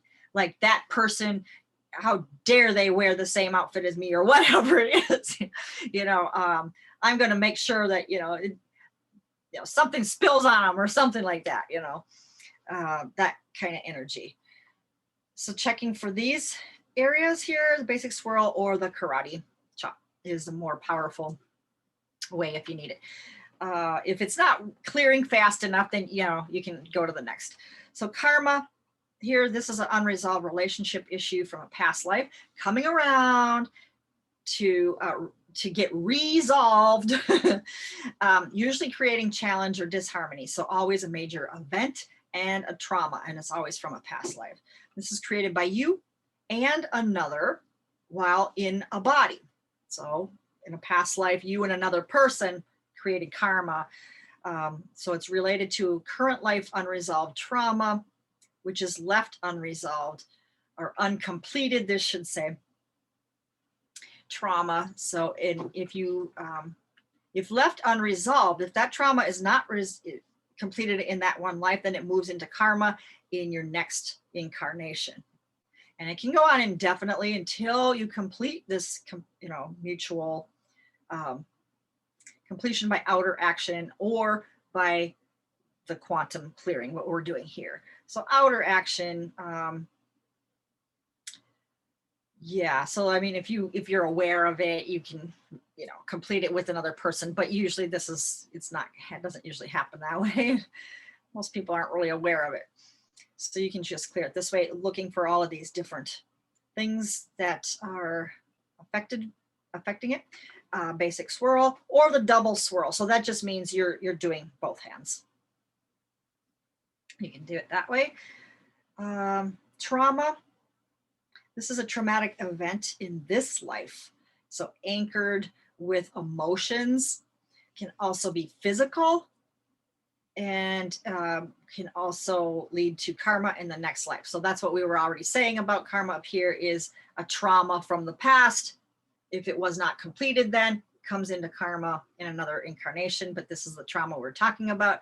So it can be caused by a life event, another, or an action that you take that leads to an unexpected result. So these are the things you're going to look for. And then it's the basic swirl or the double here. And then cycles, we talked about this. This is something that's repeating. It's on a loop or a pattern. It's out of the norm, really, when you're looking at it from a specific circumstance or situation. So it can be related to a cycle, like astrology. You could see it that way too. Comes around all the time, every 10 years or something, but bodily, bodily cycles could be menstrual, church calendar, when they do certain things, I'm not sure what they are, and more. So anything that can come up again. But if we're sick of it, we don't want this thing to come up again. No, I'm done. I don't want things coming up just because they're going to come up. I want to clear that cycle. I'm in charge, right? If I want to do it again, I'll do it again. But I will choose when and how or where. So this is sourced from a self, past life, and influencing spirits and people. right? So, and it typically, to have influence would have an emotional anchor. And so it would have a group or individual significance, including group mind or agreements. So these are the things you're going to look for. And it's the double swirl, or you can do the shooting dice. Okay, timelines. Now this is from an event triggered from a previous trauma, usually from a past life that needs completion. So, so that it doesn't, move into karma. So a significant life event is the only thing that can create an event in a future incarnation. So for an example, if you lost your limbs in a battle, you can trigger in a future life losing the use of your legs at the same time that it has to also. So yeah, so if you were in a battle and you lost your legs, at some point you could come back and maybe have a problem with your leg. You wouldn't necessarily have to lose it, but maybe you have numbness in a leg or something of that sort, or now you're getting a knee replacement or something like that. It also has to do with when it was created. And so atheist thought forms, that's that limiting thought form we were saying, that you don't believe you have the God spark. And this is the way it will always be. So it could be, this is the way it's going to be. And then that thought becomes the anchor for future incarnations, playing out a similar issue. So you can see where we're talking about the law of attraction here, things, being sent to you, things coming to you. And a lot of it's around thought, how we perceive things that have happened before. And it's usually, if you lost a leg and you had no emotion stuck to it, that's it. You're done. There's nothing going to come back out of it. But because you associated that as a traumatic experience and you labeled it trauma, or you like that was bad, or that was something, that's why it's a thought form then that can stay on your timeline. It's originated by you. You have you had to have a choice that this is the way it was, that the way it's always going to be. Like, oh, I lost my leg, now I'll never be this, I'll never do that, I'll never have this. Anchoring that situation for future incarnations. So when undergoing trauma in a current life, that could be a trigger. So if you're able to go really to the serenity of allowing it to just dissipate, like I was saying, if you attach nothing to that, then you don't have a new timeline event created. But a lot of people can't just say, well, that's what happened, fine. However, that is what is required, especially going forward. So we're seeing things that's so important right now, if whatever we're seeing on TV, to not give emotion to it. There's so much that's being sent out, and I believe intentionally. In a lot of the cases, especially with news and so forth, it's intentionally broadcast in the frequency of fear.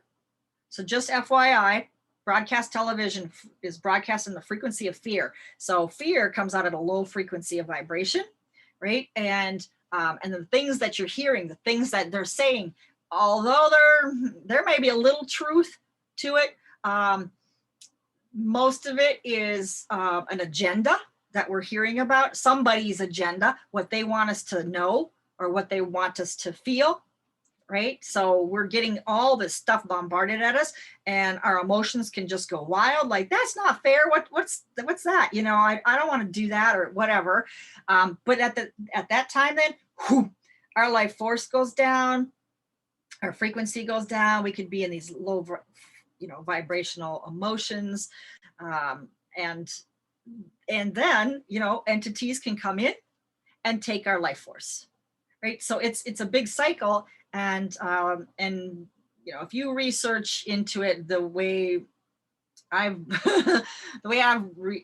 found all this information, there are dark forces out there that are causing this, because that is how they get their life force, right? So if we just don't buy into the stories and actually do our own research and just say, well, that's interesting, I wonder where that came from, I wonder if it's even true, you know, and start doing our own research and not going into that emotion in the first place. That's the recommendation, to stay out of it. Just stay out of it, out of the stories. Be the observer.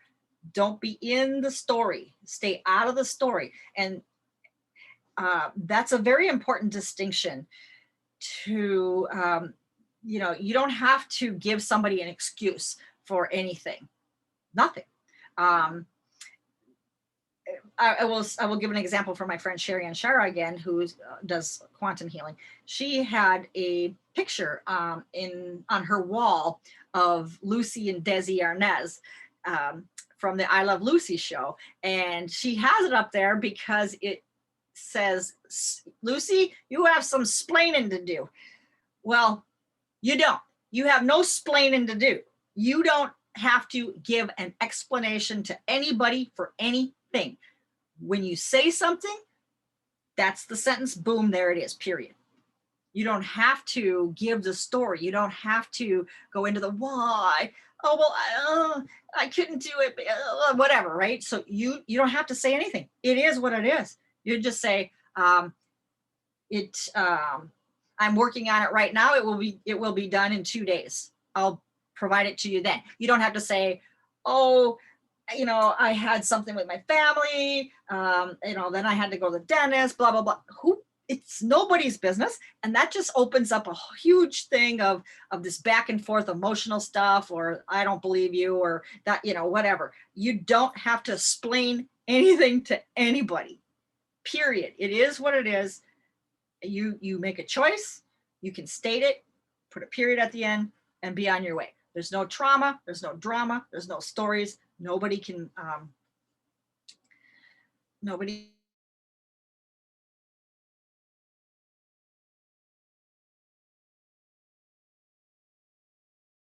Now, these are the things that you can look for and clear, and then the basic swirl or the shooting dice. But now you have different types of timelines here that you can clear for. So you have things that are, that happen on your emotional. Yes, Sherry and Shara, exactly, Judy, in the chat box. Neo, be the non-emotional observer. That's exactly what how she's explained it, because of what we're talking about. And it is habit. You can develop this habit. You can do it. It just, every time you find yourself going, well, I didn't do it because, you know, like my tax guy, right? My tax guy, you know, it's April 15th coming up. He's saying, I want this and that. You know, please send me this and this and that. I'm like, I told him that I will have it to him on whatever date. I told him I am working on 2 shows, and when that is complete, I'm going to send you all that information by this date, period, boom. So it's not like I'm ignoring you. He knows that I'm working right now, and he will have it on a certain date. There's no story behind it. That's the truth. Whatever it is, that's the truth. So yeah, being that non-emotional person. So on the timelines, there's emotional timelines. So let's just go to number 3 here, energetic timelines. Okay, that's things that happen in and out of your body that can go on your energy timeline, right? So emotions, those are things that happen, you know, on a different timeline that are now on your timeline, those emotions. Family, things that happened in other families, different times, things that happened in the family that land on your timeline that need cleared. Usually something happened, like a traumas in the family, or somebody was mean to you in this wherever family. And then mental things that have been deposited on your timeline from other times.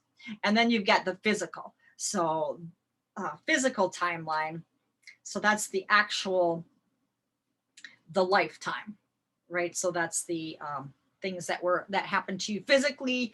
You know, something traumatic happened where you injured yourself, for example. Those can go on the timeline. So if you find something this timeline's affecting me for what my reading is, my intention for that, to clear that line of intention that we're charting out. Is timelines a block? Yes. Okay. So is it emotional timelines, physical, energetic, family, or mental? There's distinctions. You want to specify which one, or all of them, whichever ones come up. Atheist thought forms. This is the what we were talking about with the mind, the thought forms around the beliefs that enforce the idea that something cannot be changed. So I don't believe, it's not that I don't believe in God, but it's that I don't believe in the God part of me that has the power to shift, change, or grow. I don't believe it. So you get a lot of people that have that thought form. I don't believe that I can be well. I don't believe that I have a strong enough immune system myself to fight any kind of stuff, right? I don't believe that, that this is going to work for me, right? So and if that's their really embedded belief that they cannot heal, then they probably won't heal. They don't want to heal. Maybe there's a benefit behind it for them. Maybe they're getting, time off work from a job they don't like, or they're getting served by their spouse. They're bringing them their lunch and their whatever. Here, I'm just living like a king here, having everything come to me. And so can be benefits or payoffs for not changing or not healing or growing. I mean, there's like our kid, he's an adult now, but he didn't really want to be an adult. It's like he still wanted, when he graduated, it's like, yeah, okay.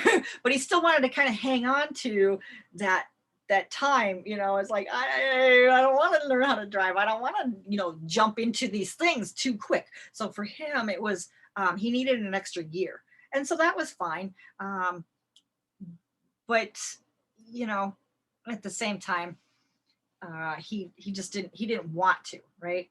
So maybe he was getting a benefit for being a child some more, but embedded by another much of the time.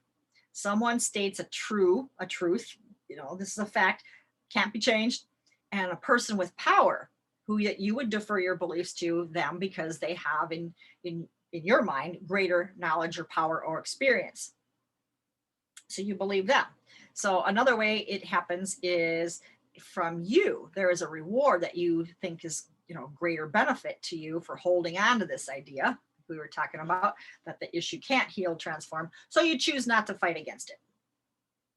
So all of this is where brain shift helps you have a new automatic to operate from, changing your beliefs. Yeah, that would be good, Claudia. Yeah, to put in what it is that you do, a new. What you would rather believe. You can program that into your brain, so you operate from that automatic, that you believe that, like, oh, I'm excited to become an adult. I easily get my things done. I easily speak my truth. I do have God energy in me. Those, that you operate from those beliefs. So yeah, thanks, Marlene. Yeah, absolutely. Yeah, that would definitely be beneficial. So these are the things you're looking for, and it's either the shooting dice or the basic. So whatever one is the first one, you try that one first, and then if not, go to the second one. Or you can do both. Okay, so group thoughts. So rather than deferring to your own innate knowledge or your own information, you join a group mind wavelength for your truth about a topic. And so you see this a lot, maybe, and I'm not cutting down any of their choices, whatever. I'm just using it as an example, like the purple hair. Okay, so you've got a lot of people that are dyeing their hair different colors, purple, green, whatever. And to me, that's not attractive at all. I mean, women have with a green hair, I just don't see their attraction much anymore. I just see that green hair, but that's me, whatever. And they can do whatever they want. But to me, it's like they bought into a group thought, right? So it's not like they just came out of the blue, like, I'm just gonna dye my hair green. What? Where'd that come from? And nobody else was doing it, right? So that doesn't usually happen. It's that somehow it was introduced into society somewhere, and then everybody of a certain age or whatever all thought, well, they're doing it, I'm gonna do it too. So now they got green hair too. So that's great, but now what if, this is the thought of a virus, is if this is gonna harm other people. Right, so no, the green hair is not going to harm anybody else, but if they're doing something, maybe harming somebody along this whole group mind thing, sending out messages that aren't true, this is control based. A strong leader who has control over the masses creates a code for belonging to that group or defining them and excluding all others. So it's mental for sure, but so compelling, an individual is convinced that they should toe the party line and adopt to it. So it goes on the wavelength of addiction, meaning it's not true, but it does stimulate your senses to excite something or affecting your body chemistry to it. So you agree to it, maybe subtle, could be all around you before you agree to it, and then you join in. So one would often have the strength to leave this mental trance, maybe by a shock or being offended or appalled by the results of the group mind virus, seeing, oh my goodness, what did this actually do? Like in Nazi Germany, where they were telling people, the propaganda was, if you see something, say something. So they were telling on their neighbors, like if you, I think my neighbor is harboring a Jewish person in their basement. So it was the group mind, is that you should see, if you see something, say something.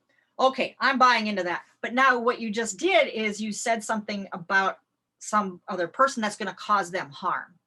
So what harm was it causing you for that other neighbor to have whatever? It wasn't causing you harm, but you bought into this, the propaganda that said, if you see it, you need to say it. Okay, I will, but you can see where that's got out of control, right? So it was control based, right? Where now all these people were being rounded up and being gassed, right? So it did not, didn't just stay there like the green hair, right? So this is defined by a homeopathic doctor in the 1700s who discovered a group mind could influence a group of individuals to experience poor health. That got cut off there. But yeah, so, and you could probably check that out, research it, but yeah, this definitely is not beneficial. So if you find it, you're going to want to clear and look for these things as well. And then just use the basic swirl with this. So black magic, this is what you say or think about yourself that causes you to be less than what you can be or less than who you are. So this activates and gives permission to operate in a lower level of existence. So really it does. It gives you like, no, I can't do that. It's, I'm too whatever, I'm too dumb. I can't figure that out. I can't do it. That's just way above me. No, but that gives the person, once they said it, then the permission to operate in that lower level so that they won't have to have intelligence or know math or something like that. Right. I did that. I remember as a child, it's like, I'm not good at math, and so my grades showed that, right? I got C's and sat in the hallway for the first time ever. I never did that before. I don't remember why, but they sent me in the hallway. So that didn't help anything. So that activated and gave me permission to operate in a lower level of existence. Like, okay, so I'm just dumb with math. I can't do that. So maybe I don't need to know how to do numbers when it comes to money, right? So how did that affect me? it did for a while. I remember that. Just kind of avoided stuff with, that. So anyway, I created it. Yep. I could have been modeling what I saw, maybe a parent or somebody, from an early age. Although my mother was a school teacher, she was very bright. So can come in on the frequency of compulsion, meaning if it was a significant challenge, you would also clear that challenge or compulsive behavior. And then you can clear the issue with the swirl or an outer action. And these are the things that you want to clear for. So now there's a curse. Marlene, I have a question. Yeah. I have a question. So how did you clear that for yourself? I mean, I think there's a lot of people who have that, like say black magic or something surrounding numbers or I've had that. And I hear a lot of people who say that they have the same thing, like in school, they initially did really well. And then all of a sudden it's like, no, I'm stupid. I don't understand anything. And today they're still running that story. Like what you said, the story seems so common. So what did you find was like the kind of the root of that, or how did you clear that? Well, I lived with it for a long time. Mm-hmm. And then it wasn't until I actually started doing this type of work that I found my was putting limitations on myself. So it was that realization that I was limiting myself. And then where do those beliefs lie? In your root chakra, right? So that you've got the thoughts, beliefs out here, then they land in your root chakra. Now you've got, issues going on, with the energy, right? And then let that sink in long enough. Now you've got physical stuff happening to you, low back pain, that's money problems and stuff.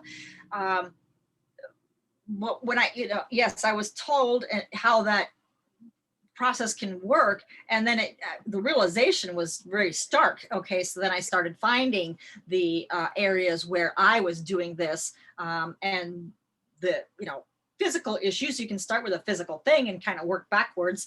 And things like low back pain, you can trace it back to money issues. So maybe it can be from that math class, sitting in the hall or whatever. And, but yes, you can clear the black magic, but you may also want to do things more extensively around, if it's a abundance or a money issue, then there's clearings around money itself. So there could be a lot of different things, not just black magic, but there could be other stuff that's blocking you from money and wealth and so forth. Those are the numbers. These are alien. We'll get to that when we see the alien chart or the entities chart. There's just a different varieties of different things. Diane, show all the different hand movements separately again when you get a chance. Yeah, I can do that too. Okay, so then a curse, then this is it may be from you to another. Did we just do a regular curse? No? Okay. All right. Just want to make sure. Okay, or vice versa. It implies ill will and may be spoken or thought. If it is a thought form, it's charged with lower. Oh, you know what? It was on the thoughts chart, perception. Some of these are in perception. We've already gone over that. So the thoughts, we had group thought, curses, black magic, trauma.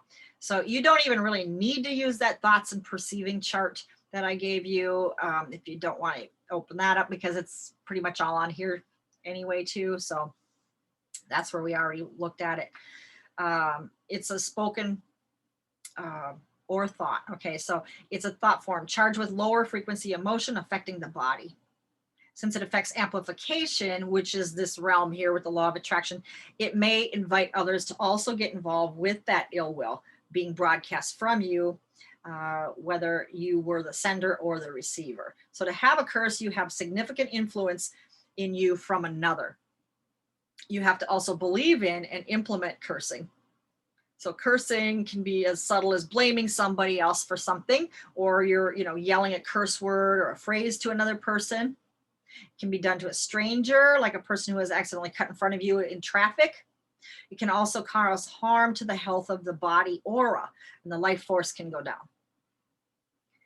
These are the things to check for, and it's either the basic swirl or the double squirk. You know what I mean? Okay. Control energy is actually energy from one person to another and can be found in both the body and the aura. So if you're going to look at it as that medical control energy, like I mentioned yesterday, once they put on that white coat, have the stethoscope and walk into your room, they're standing there, you're sitting there, so you're looking up at them, and you probably have maybe no clothes on and a little gown shaking, so who's got the authority there, right? And I don't think there's any accident in how that plays out either, right? So that you're going to do what they say without, any complaints or, any back talk. Right? Same thing with your parents, when you're a little kid, what do I do? So, and it's similar to the group mind virus on individuals that they treat specific to their condition, telling them what is, whether it's harmful or not.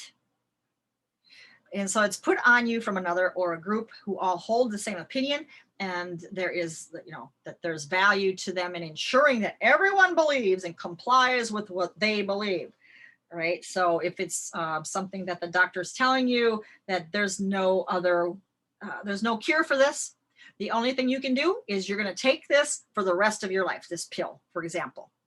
Okay, doctor, thank you. And you go out the door, now you've taken this the rest of your life, whether it harms you or not, and whether it's the only cure or not. They said it was, right? So you complied, and because you were told, believe your doctors, the doctor knows best, you go see the doctor. I actually have a healer friend that I don't know what got into her, but she's telling me that, even things that are just, from thoughts or in perception, whatever. She's like, well, you should have them go to see their doctor. They need to go see their doctor. It's like, okay, but they're just going to give them pills for this. You know that, right? Yeah. So to me, it's like, I don't know what happened to her, but she got the shots and now everything too. But she's always in line to think that the physical thing is something that should, and I'm not saying that you shouldn't. I'm not saying at all that you shouldn't, but just know who your doctor is and what they actually have in mind. And are they getting compensation for, prescribing things? Because they do. They get trips, they get computer systems, they can't really get monetary kickbacks, but they can get gifts and things. So if you prescribe that cholesterol medication, the more prescriptions that they write out for it, they do get kickbacks on that stuff. So if you didn't know that and they write you this prescription, you might think, well, I really need this, when in fact, maybe not. Maybe they just want a new, computer system, and now there's a incentive, there's a draw that, hey, this person's got a little bit over what we're saying is where it should be, whether whatever should be or shouldn't be is true or not, but you all buy into it. So you see, this is the control energy is it's big, it's rampant, it's all over the place. And you're probably going to find it in a lot of things that you're clearing for. These are the anchors, and then it's the shooting dice or the basic swirl. So chords, we talked about this earlier. I think Marlene, one comment about the control energy.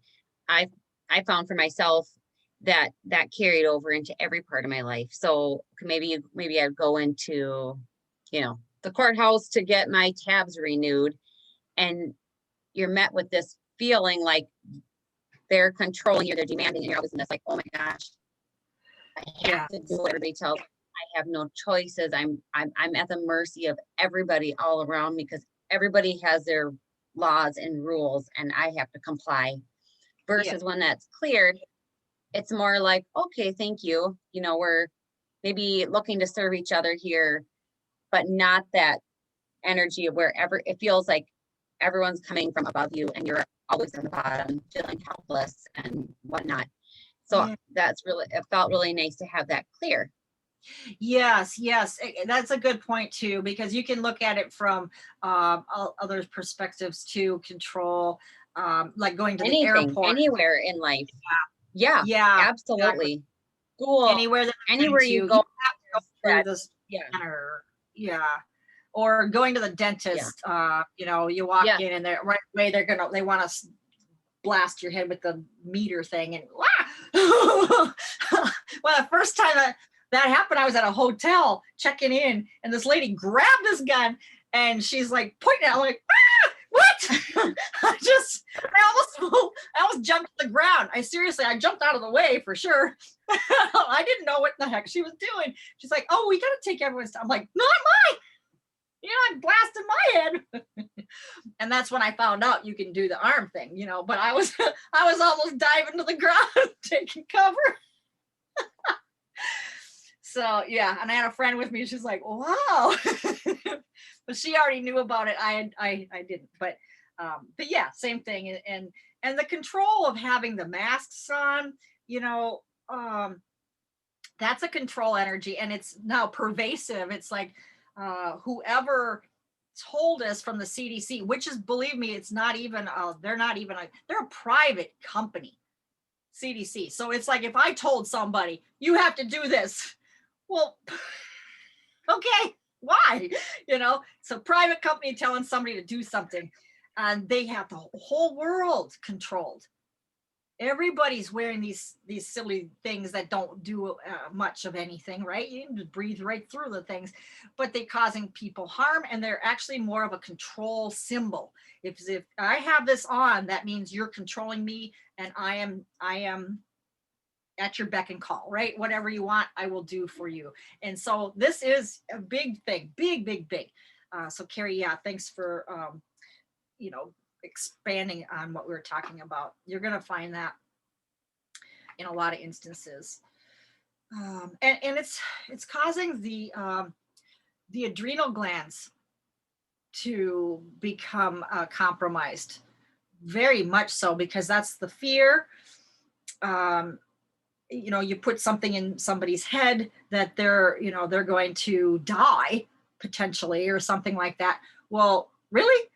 You explain this here, you know, let's research this whole thing. Let's get to the bottom of it. I want to know everything about it. And I want to know, is this real? Is that real? You know, I remember going to the Smithsonian Institute in Washington, DC, the museum, and they had the air and space, and they had the things in there from the space Apollo, and they actually had a monkey in there, okay, a stuffed monkey. And I'm like, is that real? I'm like, wait a minute. That monkey didn't fly into space. Now, if they got a stuffed monkey that obviously did not fly into space, because where would that monkey be? You know, then if that's there, is that real then? Is that real? So the guy I was with, it was funny because, and it was just a guy from work, but we were having a good time. And it was like, well, Marlene, do you think that's real? I'm like, I don't know. Let me look at it. And this was back in like 1990, you know, long time ago, but we started questioning everything from then on. And you should. Who do you listen to? Where are you getting your information? It is so important, especially right now, to know, where does this come from? Are they really an authority? And am I just bowing down to them because they put the white coat on and told me this, right? So this is huge. And a lot of people are complying without questioning anything, or who they listen to. Where do they get their information? Are they legitimate? What's their agenda? Do they get paid? Follow the money. Great. Okay, so cords. You've got, these are the first cords that we send from the infant to the mother, or, you know, but they can get out of the control when a person is insecure in their attachment style, maybe, as well as people can read from the cords by invading people's space, with placing these energetic cords in people that they want to control, or they want to know what they are up to. Jealous type people, who jealousy is like at the very bottom of that list of frequencies. So so getting tabs on a person. So cords from adults to an adult are invasive and definitely don't want these. You or another person creates them. It's also present with what is called the guru cord. So this is a controlling, you know, how you have cults, for example, and what they do. So they have that energy, you know, that control energy, exactly. So you use it and access it and use it at any time to take energy from you, or to from you to focus to another. And this is out of date, you know, spiritual method of connection, and it should be abolished, you know, but yeah, they shouldn't be doing that. You don't want to be a, you know, cult follower or something like that. And then just the words on like Facebook, your follower, you know, it's got like a kind of a slave mentality to it, or this control mentality to it. If you're a follower of somebody, you know, I don't know, it just kind of just doesn't feel right to me. But so yeah, so this is explaining what we were doing with unplugging it, the cord, putting a little black energy in there. It is death energy, so you'll want it only in the cord, not going into the person. So yeah, they don't know what they're doing half the time. Well, some do. So this is the right twist.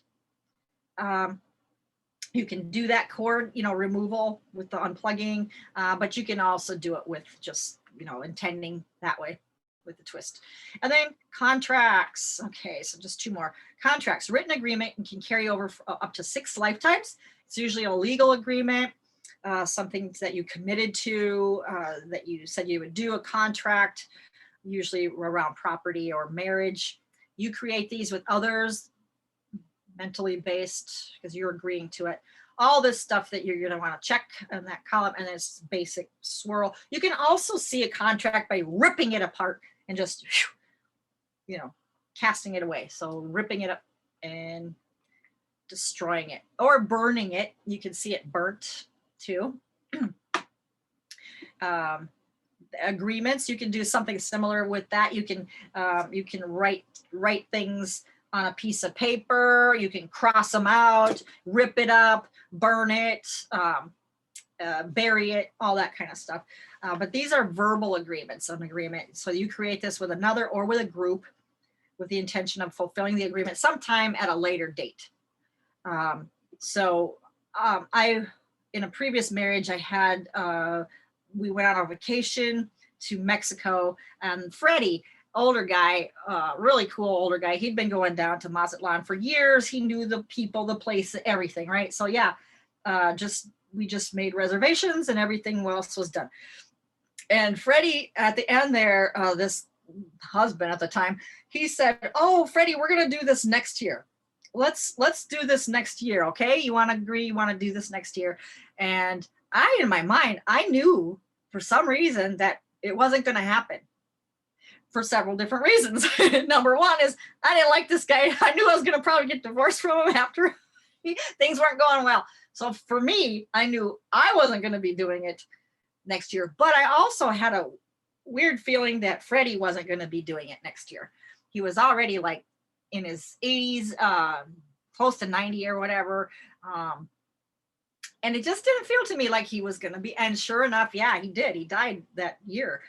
So to me, it's like, I'm not making any agreements here, because what happens now? I made an agreement with somebody. Now he's dead and I'm divorced. And now I got this agreement out there that I'm supposed to go somewhere and do something. And so unfulfilled agreements continuing to live on in the ethers can create a type of karma in a future life, carrying up to maybe 3 lifetimes back. So meaning that you may be brought together again in a future life to fulfill this agreement.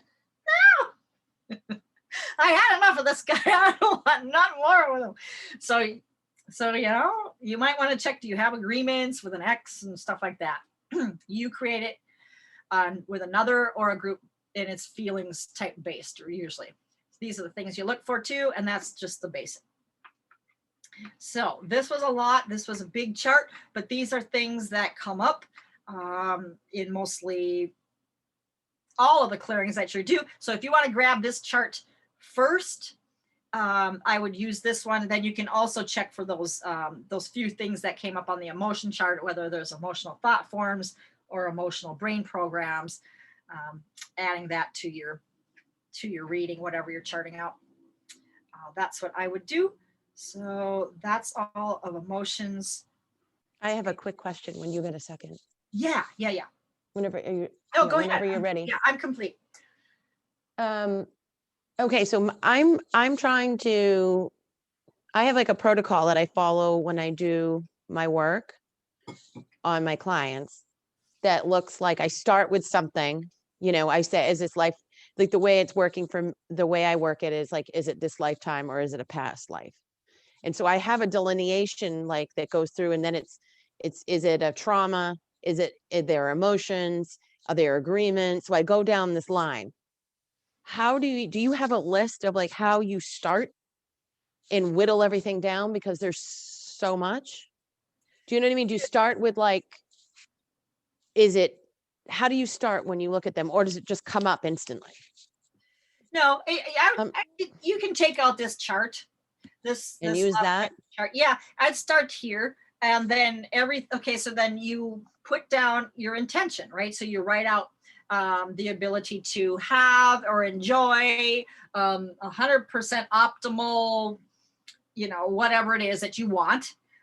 And then, okay, so what could possibly be blocking that for me? Why don't I have that right now? What's blocking it? Well, then take out your charts, start at the top, and just ask, hey, is bloodline a part that's blocking this for me? Yeah, it is. Okay, so is it from 39? Well, do you need to know? No. Okay, so I could use law of attraction, this chart. Yeah. But I don't have to worry about the separate charts. There's so many charts is what I'm saying. Can I just use this one and use this as the guideline? Yes, you can. And then just add the emotional stuff onto it too. Okay, that makes sense. That's where I was trying to, that makes sense. Okay. Yeah. So just add the emotions underneath. Yeah. Go to that and chart. use this one. Yeah. Okay, got it. Thank you. Yeah, my pleasure. Yeah. So before we go, we're going to go into clearing interferences. And until then, I think we should maybe take a break and come back in at the bottom half of the hour. So let's take 10 minutes and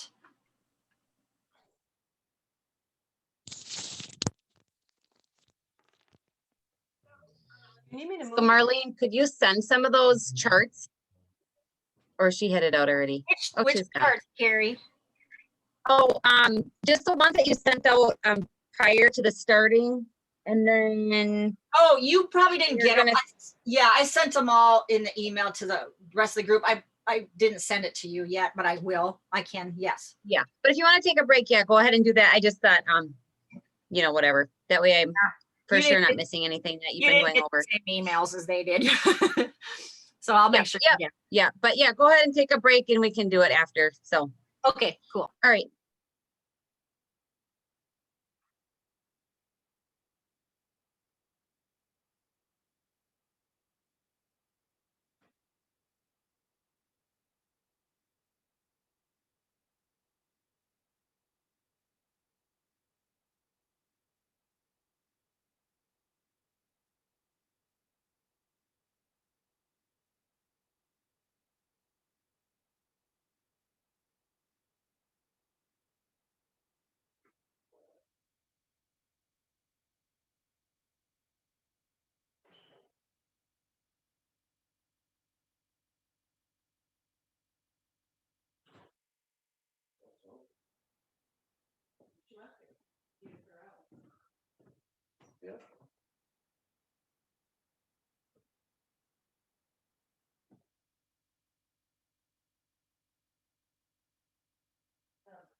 You had a productive day. Know how you are.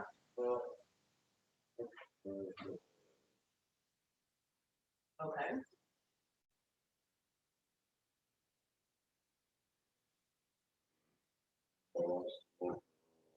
Was there a good one?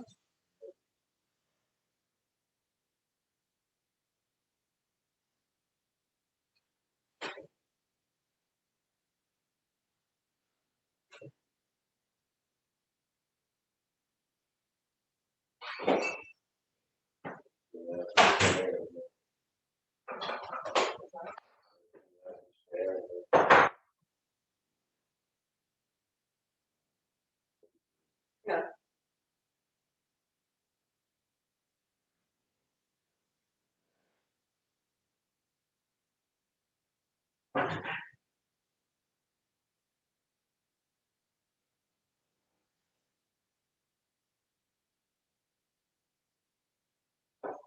Do they have that up there? I've never been to that. Oh, that's cool. People eat like turkey legs and stuff. Oh, I love it. Do it. Gotcha. Cool. Walk around, hanging out. Oh, no.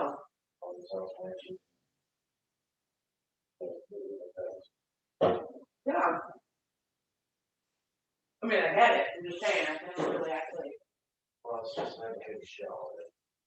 You get to participate. People that show something. I don't know. Yeah, right. From what I got. You get Looney Toonies that puts their clothes on and come out. No. Like, well, that actually birthday. Yeah. A character. A character. Yeah. Gotcha.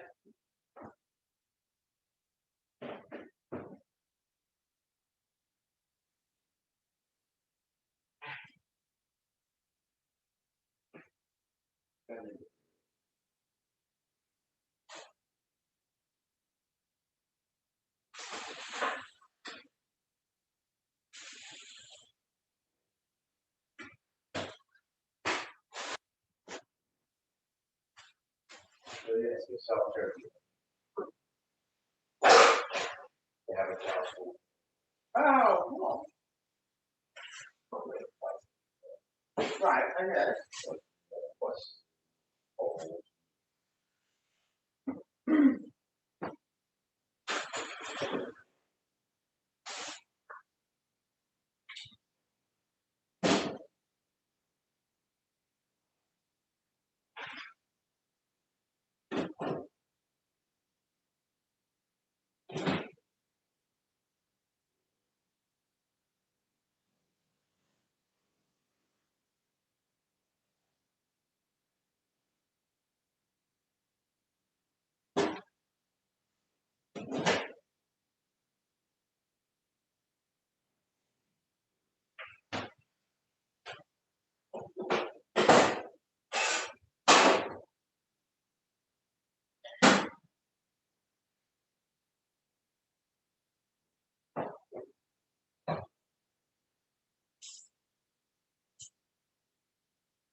I didn't drink that last year. No, I accidentally knocked it out of the fridge. Sorry.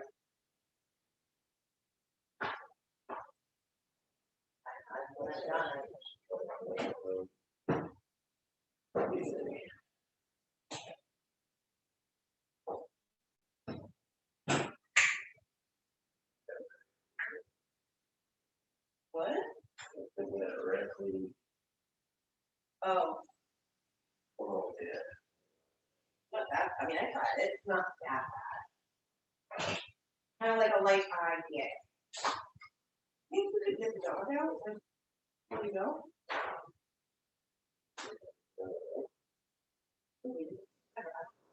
So she's going to start bothering.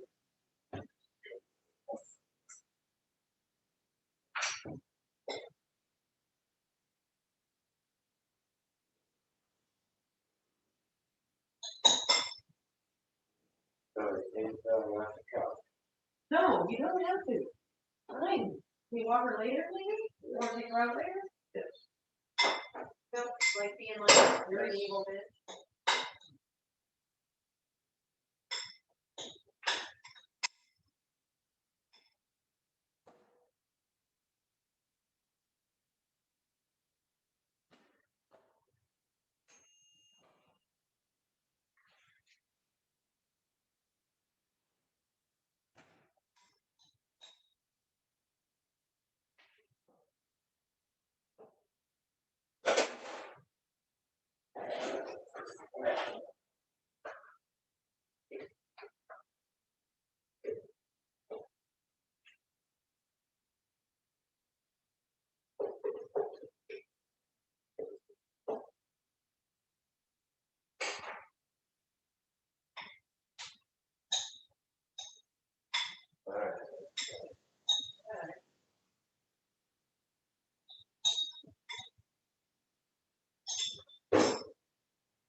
So we're all back.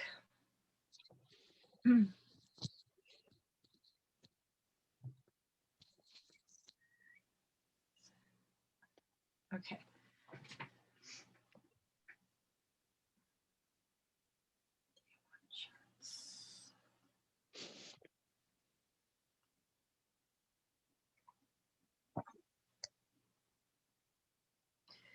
So we're going to be working on clearing interference. So this will be on the entities list.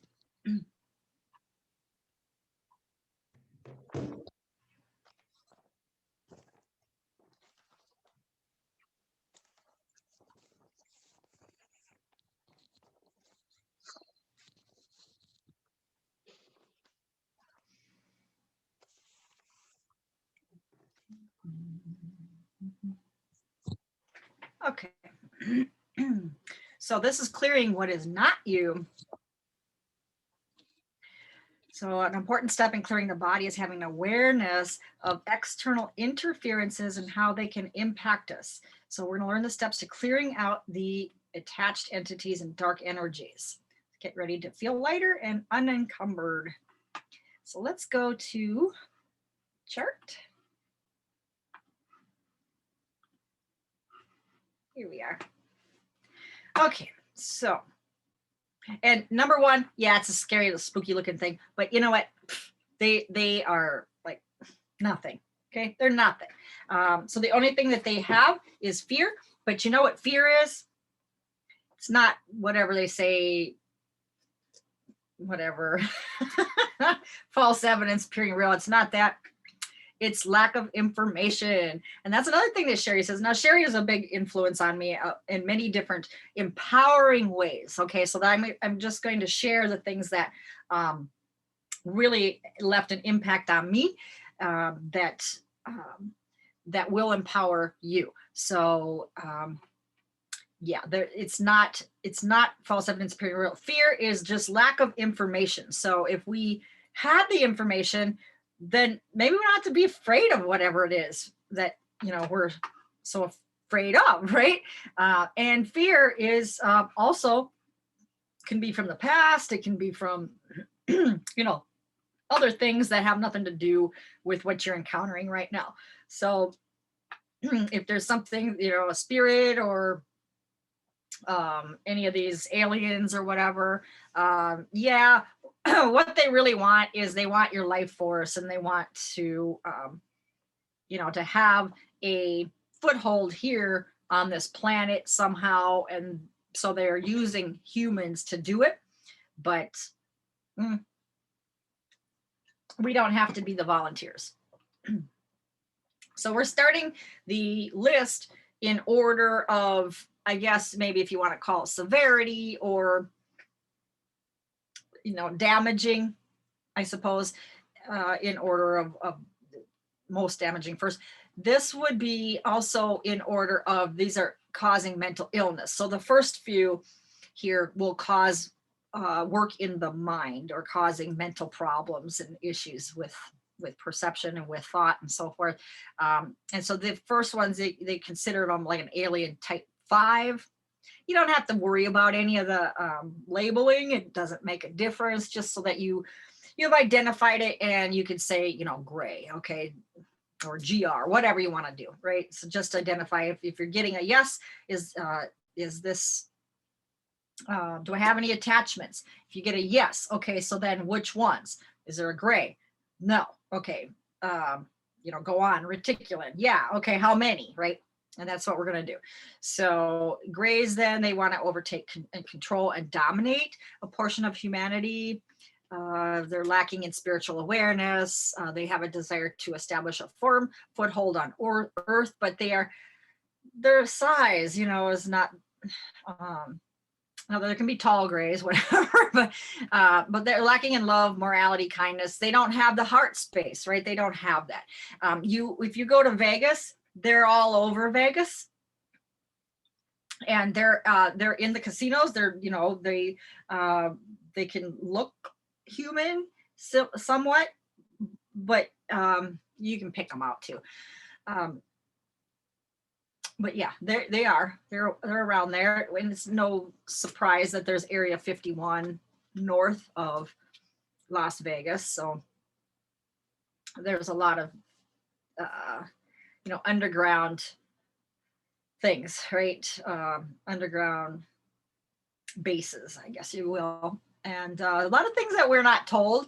And just to FYI, again, there's going to be some, I understand, there's going to be some fear that's going to be put out on the media about being invaded by who knows what aliens or whatever. Again, I don't know the reasoning behind it or the agenda, but you know, I'm sure it's to cause fear, and then woo, we get all this life force, and whoa, people are being controlled again, right? So a lot of control has been the order of the day on this planet ever since, you know, humans have been around, right? They came and took our gold, and what do? They made us slaves to go mine the gold for them and give it to them. You know, it's all been control with. You know, with over humans, and because they could, right? And because people are, there's like boo, and they're like, ah, you know. So no, we don't have to be controlled. We don't have to be in fear. We can be in total, you know, power over ourselves and our own situation. So these things, they don't have anything over us, right? But they can cause, when they're attached to people, these are the things that they can cause: depression, psychotic, and you can see the mental stuff here, you know, rage, borderline personality, but they can also do physical illness, disease, pain, addictions. If there's somebody who has an addiction, you might want to see, hey, is there, you know, grays involved here? So that could be, and confusion, you know, or helplessness type feelings.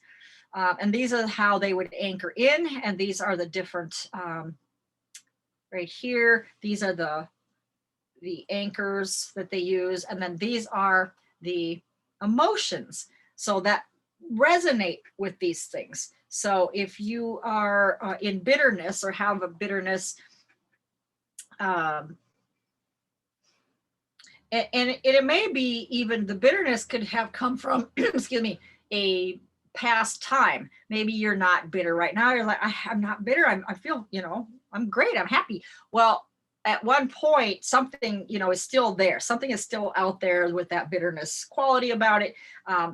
It's come through and it resonated with this stuff. So, you know, they can attach, right? When we go into those emotions, that's what they resonate to. Those are the ones. Unforgiveness, 100%. You know, unforgiveness is something that they will resonate to 100% of the time. Deception, not as much, but they do, right? So that's how you read this chart here. So reticulans is a second one under the mind, you know, causing mental problems and so forth. Reticulans, so they take over the minds. About 20% of humans as slaves to do their bidding for them, right? So that they could be the ones that dug the gold for them. Maybe it was reticulans or whatever that came and and to control. So they do the control, they do the mental, the depression, disease, can be relationships, love problems. Marlene, can I ask a question? Mhm. The Yeah. percentages of how they anchor in and the percentages next to the emotions, Mhm. can you explain that a little bit more? It sounds like you're saying unforgiveness 72% of the time they'll resonate with an emotion of unforgiveness.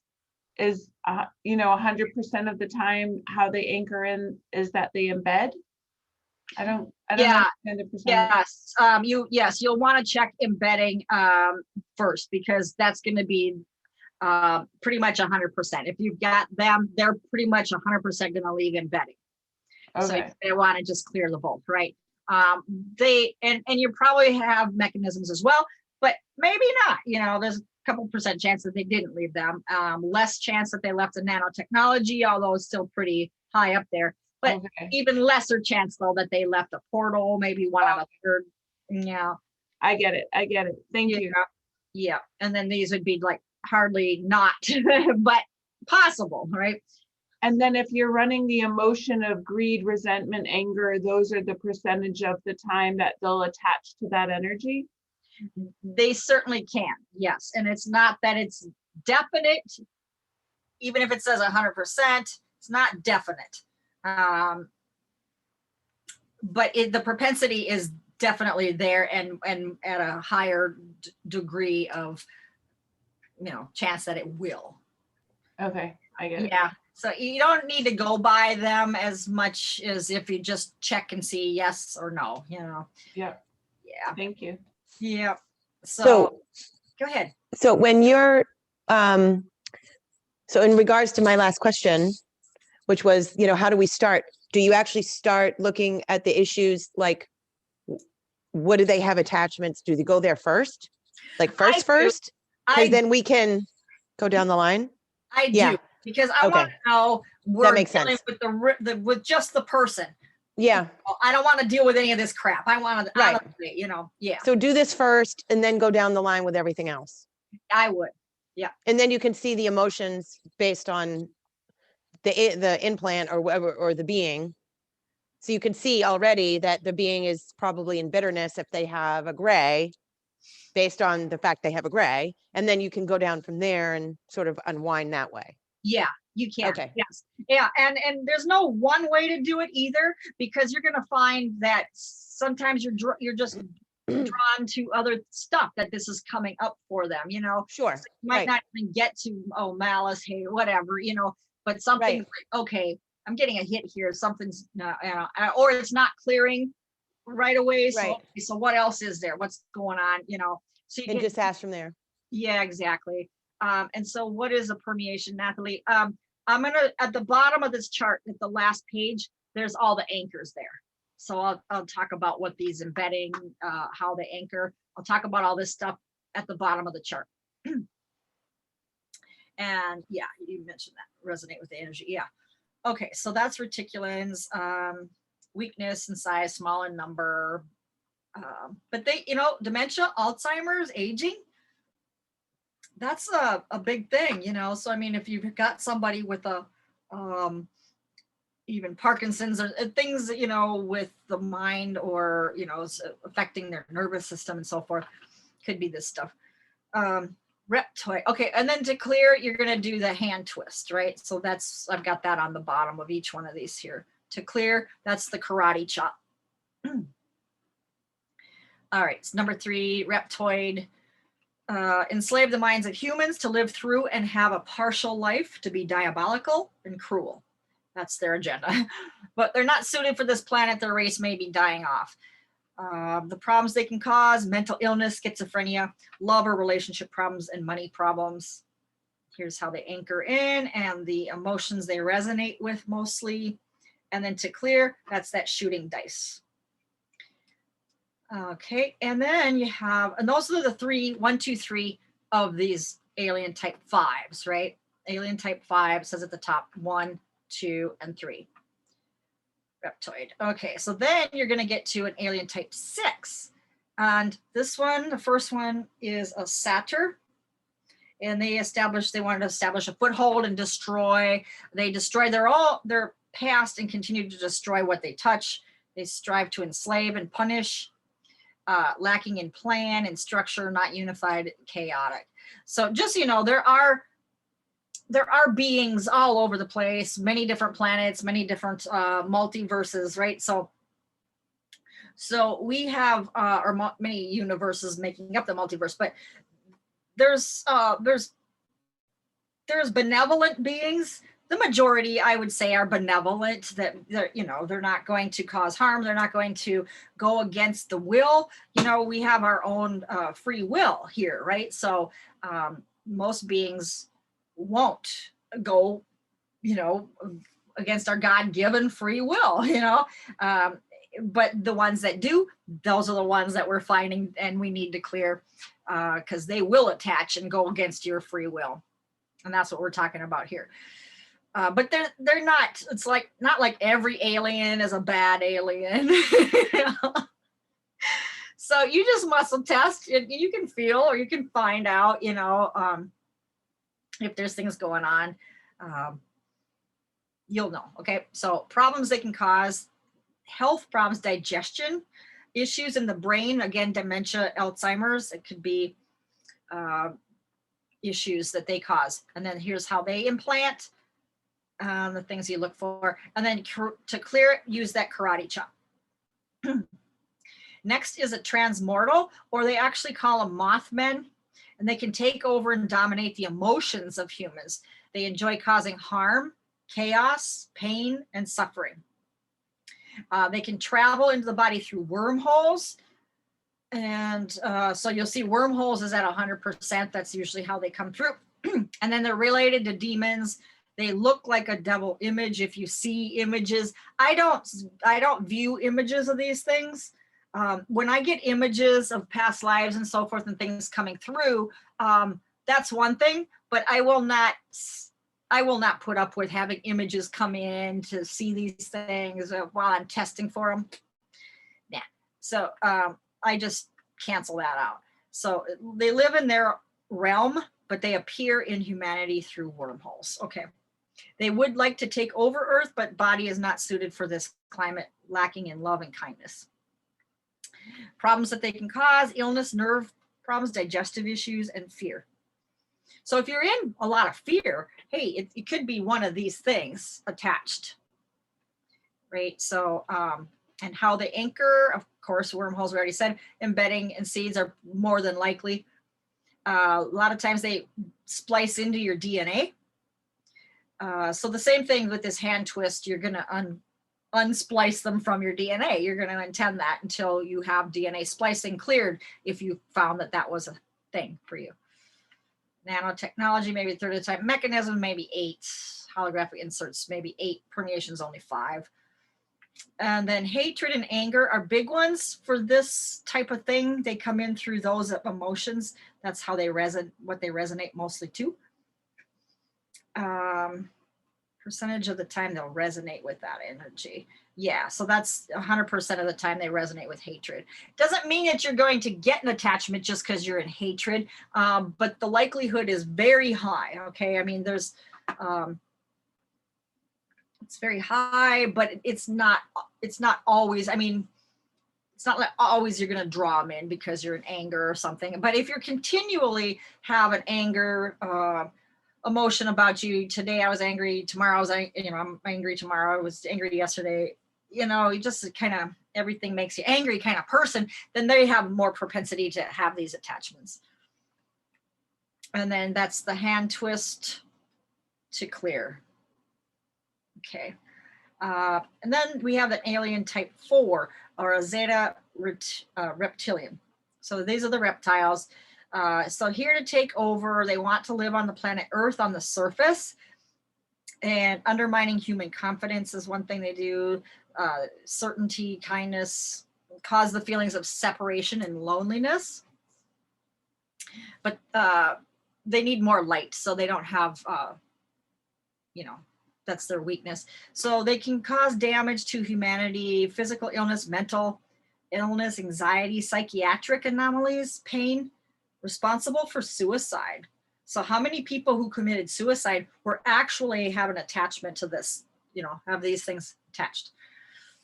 So that's the scary part, is that a lot of these things, like psychiatric anomalies, well, how many people are in, care facilities or institutions because of psychiatric anomalies, where they could just be having, these attachments that could be cleared. And yes, you can clear them, but then you got to get to the bottom of what is the issue for this person, right? And it could be many, many, many different things that could be the issue of this person, but you got to peel off the grips of these things first, right? And now, okay, clear that. Now going into bitterness. All right, so we can look at bitterness and resentment and what's there. Why are we bitter? Maybe that's where we need to go into next, is to see how come you would attract these things. And, so maybe there was something that we can look at that was a cause of being bitter. Maybe there was family issues or something that had happened. So-and-so got got your parents' property and you didn't get hardly anything in the will. What's going on? I'm bitter, whatever. And you carry that bitterness for a long time. And now you're just like a beacon for these things, right? So to find out where those things are, you can clear and find as we go. But yeah, that's what we're talking about here, and how to use the chart. So then you've got the hand twist for these. Then you've got the alien type 4, the Archon reptilian. So this is the Zeta, the one before it. This is the Archon. You may have heard of them. They control the emotions of humans, take over people's activities. Their weakness, though, there's life is lived in one lifetime, but their lifetime can go up to 20,000 years. Maybe not in the same body, but however, much shorter than our immortality in and out of the body, right? So they can only come in and out of a body, but maybe only up to 20,000 years, whereas we have immortality. Problems that they can cause or enhance, take away our inner vision. So that could be, or it should be, the intuition clearing. So what we want to go to, like we had yesterday, for causing problems with intuition. They can interfere with divine connection. So that's the, that chakra, the crown chakra. And then damage to the soul. And they can anchor in 100% through embedding. And then these are the emotions. Of course, there can be more, but those are like the top ones. And then the hand twist. Now there's an alien type 2. They call this one a reticulin B. Takes over humanity or human activity. They want to kill off the human race and inhabit the air and space around the earth. And they also have experimented on humans. Their weakness, though, spirit is gray, no protection, no soul. They can have a sick spirit and they can die. So we've got problems. Your neighbor turned into a reptile in form, or in front of you. It was like she could not hold form. Would she be Archon reptilian? She certainly can. Yes. And you will see this on TV, like announcers.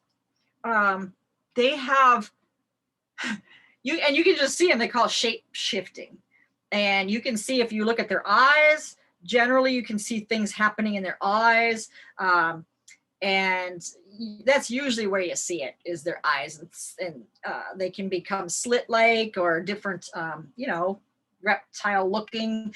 Some people have, their skin will start kind of wrinkling up and, reptile kind of look to it or whatever. And if given time, they could shape shift into something else. A lot of times they try and hold it and they try and control that so that they can contain their composure.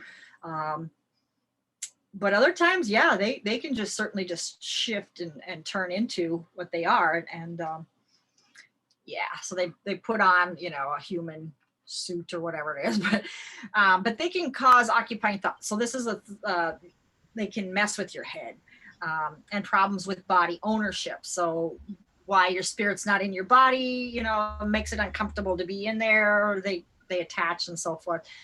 So how they anchor, all these anchors, and then these emotions. Can you like give an example, so, like someone that we can just watch on TV and kind of see that, so that I just sort of know what they look like, or like what, how to recognize it? Okay. I don't want to burst anyone's bubble here if they are, believe in the queen or anything, but she is reptilian. Queen Mother, whatever her name is. Elizabeth. Queen Elizabeth Yeah. of England. Yeah. She Okay. was, she is reptilian. She is no longer in the castle. They, or whatever they, whatever it's called, they moved her. She's moved out. They have boarded up the windows and so forth of this place, and she has moved out. They're onto her. She's, they've known for a long time, but she's no longer the queen, of over controlling over their people. She's not that anymore. So a lot of these people are being found out and removed from power. There's a website that somebody told me about. It's called resignations.io, I believe it's called. And people that have, I thought I had it open on on my other computer here, but resignations.io, and it's from across the whole world, I believe.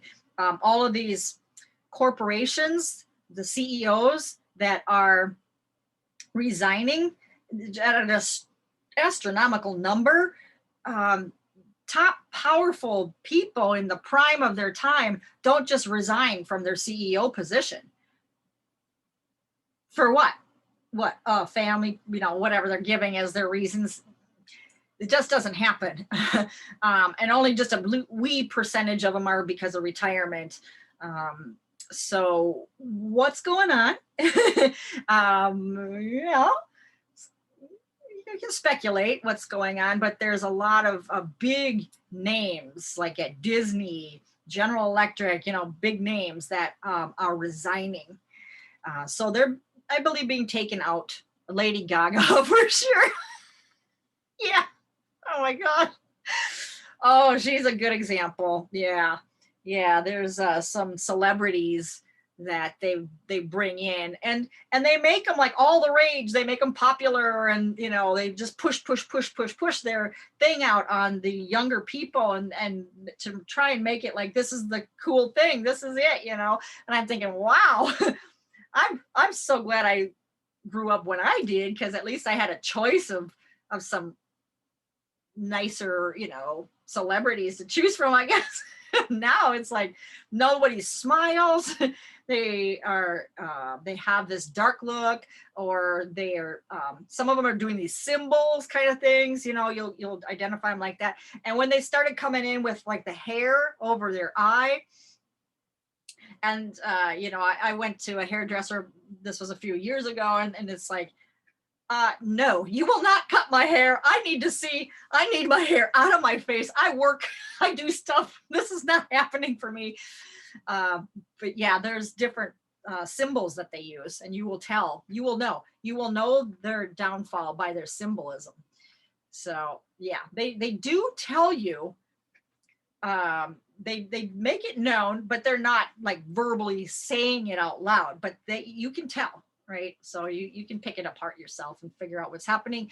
A lot of people don't have a clue. They just believe what they have always known, and it's not fair really, because like older people, like my aunts and uncles, they'll watch the news and they just believe every single thing they hear, like it's truth. I'm like, well, we can't do that anymore. We are to be empowered. We need to question things, where's that information coming from, et cetera, et cetera. And looking at who's telling us this information. There's people at CNN, if you want to have an example, pretty, that are really, dark individuals. Now I can't really tell you all their names because I don't watch the channel, but that Rachel Maddow, I guess she's she may be hybrid, and they call them hybrids, you know, so you could be part reptilian, part human. And then you have people who are breeders, like Princess Diana. She married into the reptilian, you know, whatever it is, and they take them in as breeders. So she had children of the bloodline, but they didn't have any use for her after a while, you know, so she was gone. But yeah, so you've got this going on. This is happening. It's real, but a lot of it is being taken out right now. So don't let it get to you, or you know, there's no fear around this. It's a good thing that it's being exposed. It's all coming out. There's a lot of is hybrid. No. No. I don't think so. Okay, so alien type 8. Now they call this a synthetic. This wants to take control over the land. It's mean-spirited to inhabitants. It wants to become rulers. Their weakness is their race is dying off. It's sick. And they can cause physical and illnesses usually. And then you're gonna look for mechanisms and permeations pretty much 100% of the time, and embedding as well. Yeah, seeds. And they come in through the anger and the hatred too. It's one of the things they do, because anger and hatred is kind of it is a dark thing, right? I mean, it's a dark, there's nothing light about hatred and anger, you know. You know, it's okay to be, you know, you have to, something really is, you know, doesn't set well with you. And we can dislike the fact that they're using children and all kinds of these things. But we don't want to stay in anger. You know, it can be, okay, let's look at this big picture, stand back, be non-emotional, and look at the big picture here and see that now things are happening. So the big picture is, this is great. It's all coming to the surface. It's being illuminated. It's coming up for, you know, completion now. So that's the great part about it. And so we can see it as a good thing. And then that's the karate chop. And then we've got the Ashtar and alienate, break off commands. They can call it that. They want to dominate human feelings, experiment on damage and harm to humans. Their weakness, physical, they can't live on this planet. In their current body, they cannot breathe their air. So they could be underground, and you might hear about the DUMBs, the deep underground military bases. And that's where some of these things live, because they can't live in our atmosphere. So they've been living underground. So if you've been hearing a lot about low, shallow earthquakes within like the 5-mile range, 5 miles, I guess there might be 10 miles too, but they've got a lot of, majority of them are within that 5-mile depth range. And if that's the case, that's where these DUMBs are. And they're taking these places out. So they're just blasting them right now. So we've got a ton of earthquakes. You may have heard of one, just as an example, in California, they have this China Lake military place, and they had a huge earthquake a year or so ago, and then they've had other smaller ones, and then another one, bigger one recently, and they've got the China Lake military underground base there, and so they're taking out tons of people, tons of just really bad stuff, you know, and children and all kinds of things, right? It's not good, but the good part is it is coming out now, and it is, so we can finish with all these beings that have been doing these things for years. So it's coming to the light, right? So with this Aquarius, age of Aquarius, whatever energy is coming through, they cannot be in hiding. So they anchor in this way, and then here's the emotions. So they can cause mental problems. Hand twist. Burrowers. These are little snake-like things to coexist. They leech off of humans and Earth, destroy their Earth's resources. They're not suited for this planet. You will find these with respiratory issues, so you may find them in the lungs. So people have a lung problem or issue with breathing. You might look for the burrowers there. Stimulates illness. A person may struggle with the right to be here and belong. Well, that's the same thing as if you have a lung problem, right? The grief, you don't belong, right? So that's their issue. So if you're feeling that way, you might have a lung problem. Well, you probably have these things too. Here's how they anchor in. All of these, and then they resonate with these emotions. And then you clear that with the shooting dice. Okay, so your hand is kind of the same as the similar, the basic one, but you're just doing it sideways kind of thing. All right, so then the alien type 7, this is a Men in Black. It's currently common, but it's on its way out. So doing this on a day-to-day basis, I see what I'm finding on a regular basis, and this has been a very common one. And I guess it is, maybe it's on its way out, because it is a little bit less than what I had been finding. So that's good. And it's just kind of weird how I might find a whole slew of this kind of thing for, a month or two, and then you don't find it again. Then you find, so you may find this yourself working with more than one person. Commonalities about what ones seem to be more common at a certain time. So they want to rule over, punish, and occupy humans, but their weakness, their spirit can be killed and end their existence. And they're easy to clear too. These are very easy to clear, faster, problems they can cause, uninvited thoughts. Usually that's what it is. They rule over people through the thought. And then body ownership issues. How they anchor, and then you're going to use the shooting dice or the basic swirl, or you can, it says it lasso, whatever you call it. So imagine like you're a cowboy and you're going to lasso a calf or something. So you can imagine that you're securing the blob, tying it off, securing it to the center of the earth and up to the supreme, and then doing the technique that's moved to either shooting dice or the basic while it's secured, right? You can see that happening.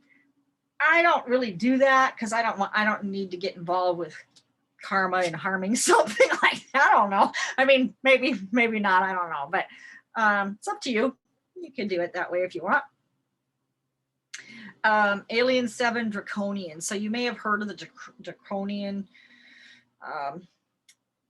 aliens take over humans' mind, body. They want to command and dictate, turn into slaves.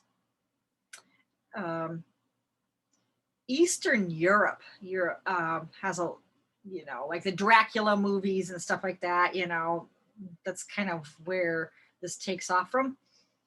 They can cause slowing down, or they can actually stop healing. Money issues, body ownership issues, and then how they can anchor in. And then you're going to want to use that shooting dice. Okay. Alien 7, again, this is a Bortine, and they investigate using humans in experiments. Their weakness, though, is they're small in number. Problems they can cause, body ownership and systems, like bodily systems. They can anchor in these ways, and you clear it with the karate chop. And I'm just going to let you know of how I've experienced aliens myself, in the fact that, and again, this is with Sherry, only because she lives here. She's in Scottsdale. She's not too far from me.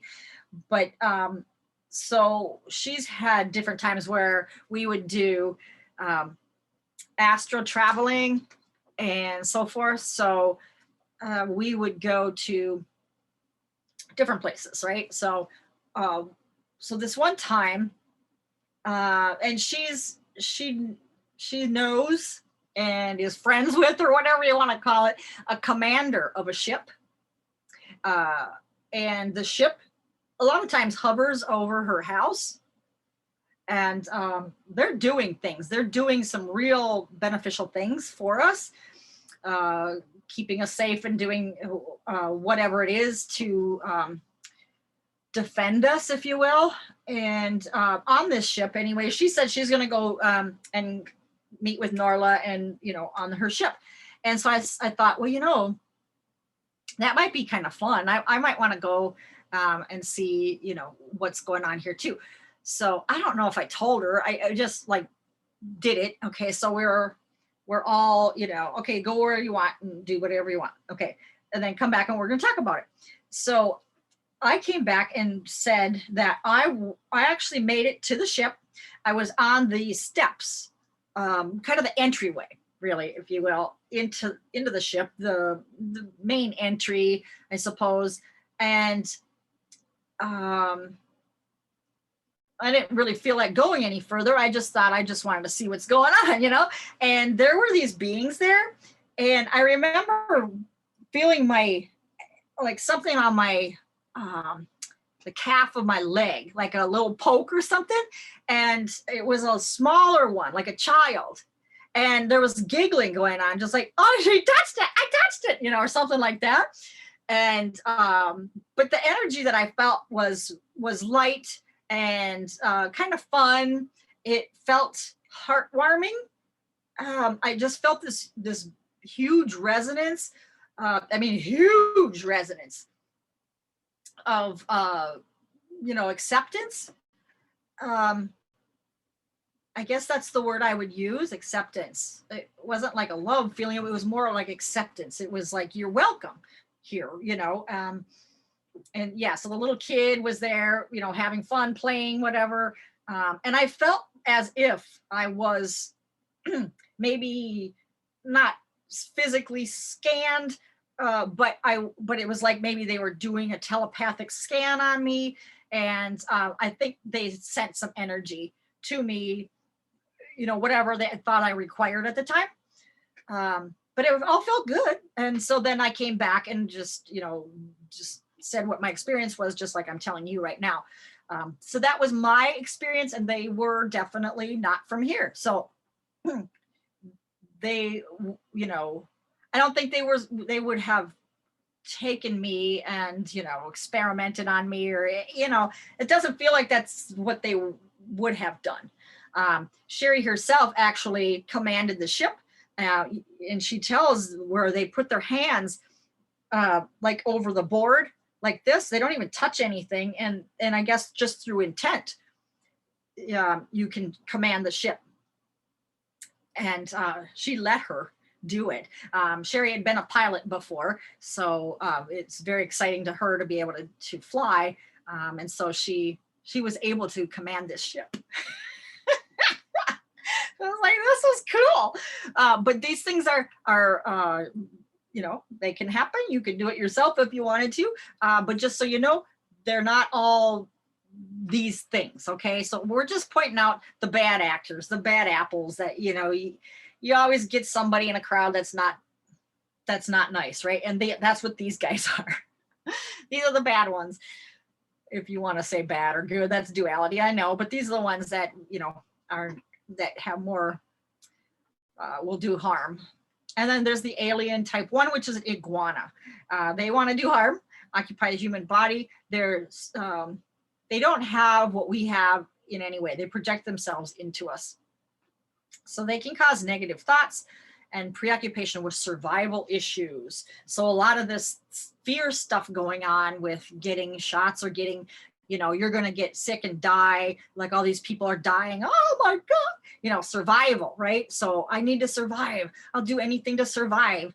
Just, whatever you want, you could have this energy running. And I find that a lot of people do have iguanas. Yeah, so I clear this a lot. So anger and unforgiveness, bitterness, that will bring them in. And you're going to clear with the shooting dice. Again, And then you've got these chameleon reptoids. They're entities found in bunches or swarms, and they're here to suck the life out of humans. They're from a earthly plane now, but they originated thousands of years ago as an alien visitor. They're ineffective individually. They must be in a group to have any power. Problems they can cause. They inhabit weak or sick parts of the body. And this is what I find too. So if there's an area that we work in that is already compromised, chances are that's where they will go, and they own that area so that the healing then can be slowed up or even stuck or impossible to actually heal that area until you get rid of these things. Yeah. And then you can continue on with your clearing and whatever you're doing. So they embed in with these anchors, and then you use the shooting dice to clear them. And then you have evil spirits. These are amphibians, deros, the human type spirit of a dark will who wish you harm. Example would be like a leprechaun, not to be trusted kind of thing. And the problems they can cause: physical health, emotional, love, relationship issues. Here's how they anchor. And then you can use the shooting dice, or you can do the little karate chop. Get rid of them. Demons, evil in nature, undermining. They can take over a person's inner compass, lead them to darkness. And they do. They can give you dark thoughts, right? And whereas you think, I guess you think that they're your own thoughts, or, I should do this, whatever information that you're getting, they can cause you to do and stimulate this evil behavior. Restless leg, if you heard of restless leg syndrome, that could definitely be what this is, okay? They can cause pain in the bones and in the nerves. So people are in pain anyway, you might as well check for demons because they're probably there, and clear them with, I usually do the karate chop on them. And then this on a similar one is a risen demon, similar. They also cause pain, certainly, and they can also be considered, like if you feel like you're having a heart attack and you go in and then they tell you, no, nothing's wrong. This has happened. Actually had somebody call me on the phone saying they're on their way to the hospital. They think they're having a heart attack. I checked them. They had like 6 of these things. I cleared them. They get to the doctor. Doctor tells them there's nothing wrong with you. We can't find anything wrong with you, and sends them home. And I said, well, I cleared those. I cleared about 6 of them. So they're like, well, nothing's wrong. They said nothing's wrong. So irregular heartbeats, yep. Nerve pain, numbness, and they could be the cause of migraine. So yeah, so nervous system issues, you might want to check these things. How they anchor, there's a lot of different ways, a lot of different things to check for there. And then this is the hand twist. And when I do the hand twist too, you can see like you're pulling it out, just kind of like twisting it out, in that fashion. Now we're going to get into spirits. So ghosts. This is an actual person who has died. It's not progressed on to a heavenly realm or out of the body realm, right? So they can hurt your body. You can look gray, a little gray look about you. If you look in the mirror, you can see that it doesn't look like you. Something's not right. This is not me. I'm not looking like myself. Often causes issues with the stomach, because that's usually where they splice in. Well, it says here 70% of the time uses your DNA to splice into you so as not to be noticed.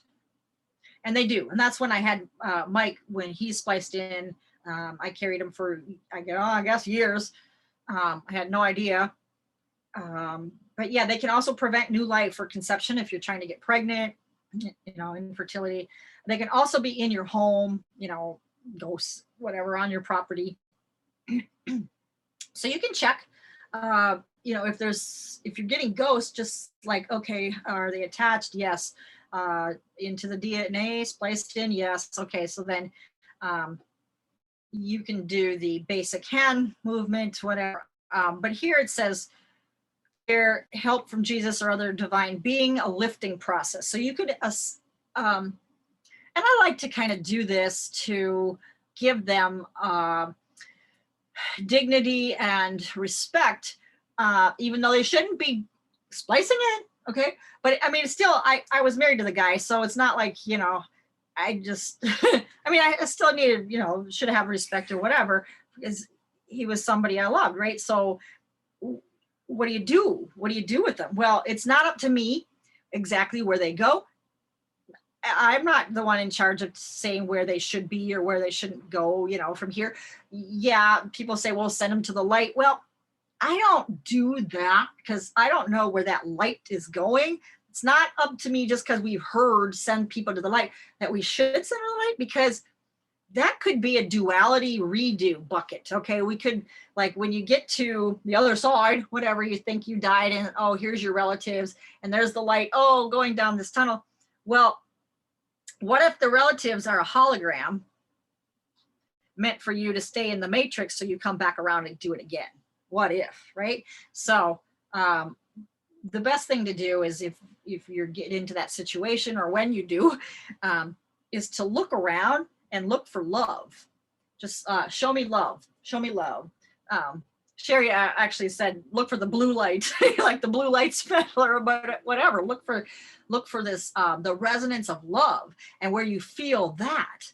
Go by your feelings, not by what someone told you.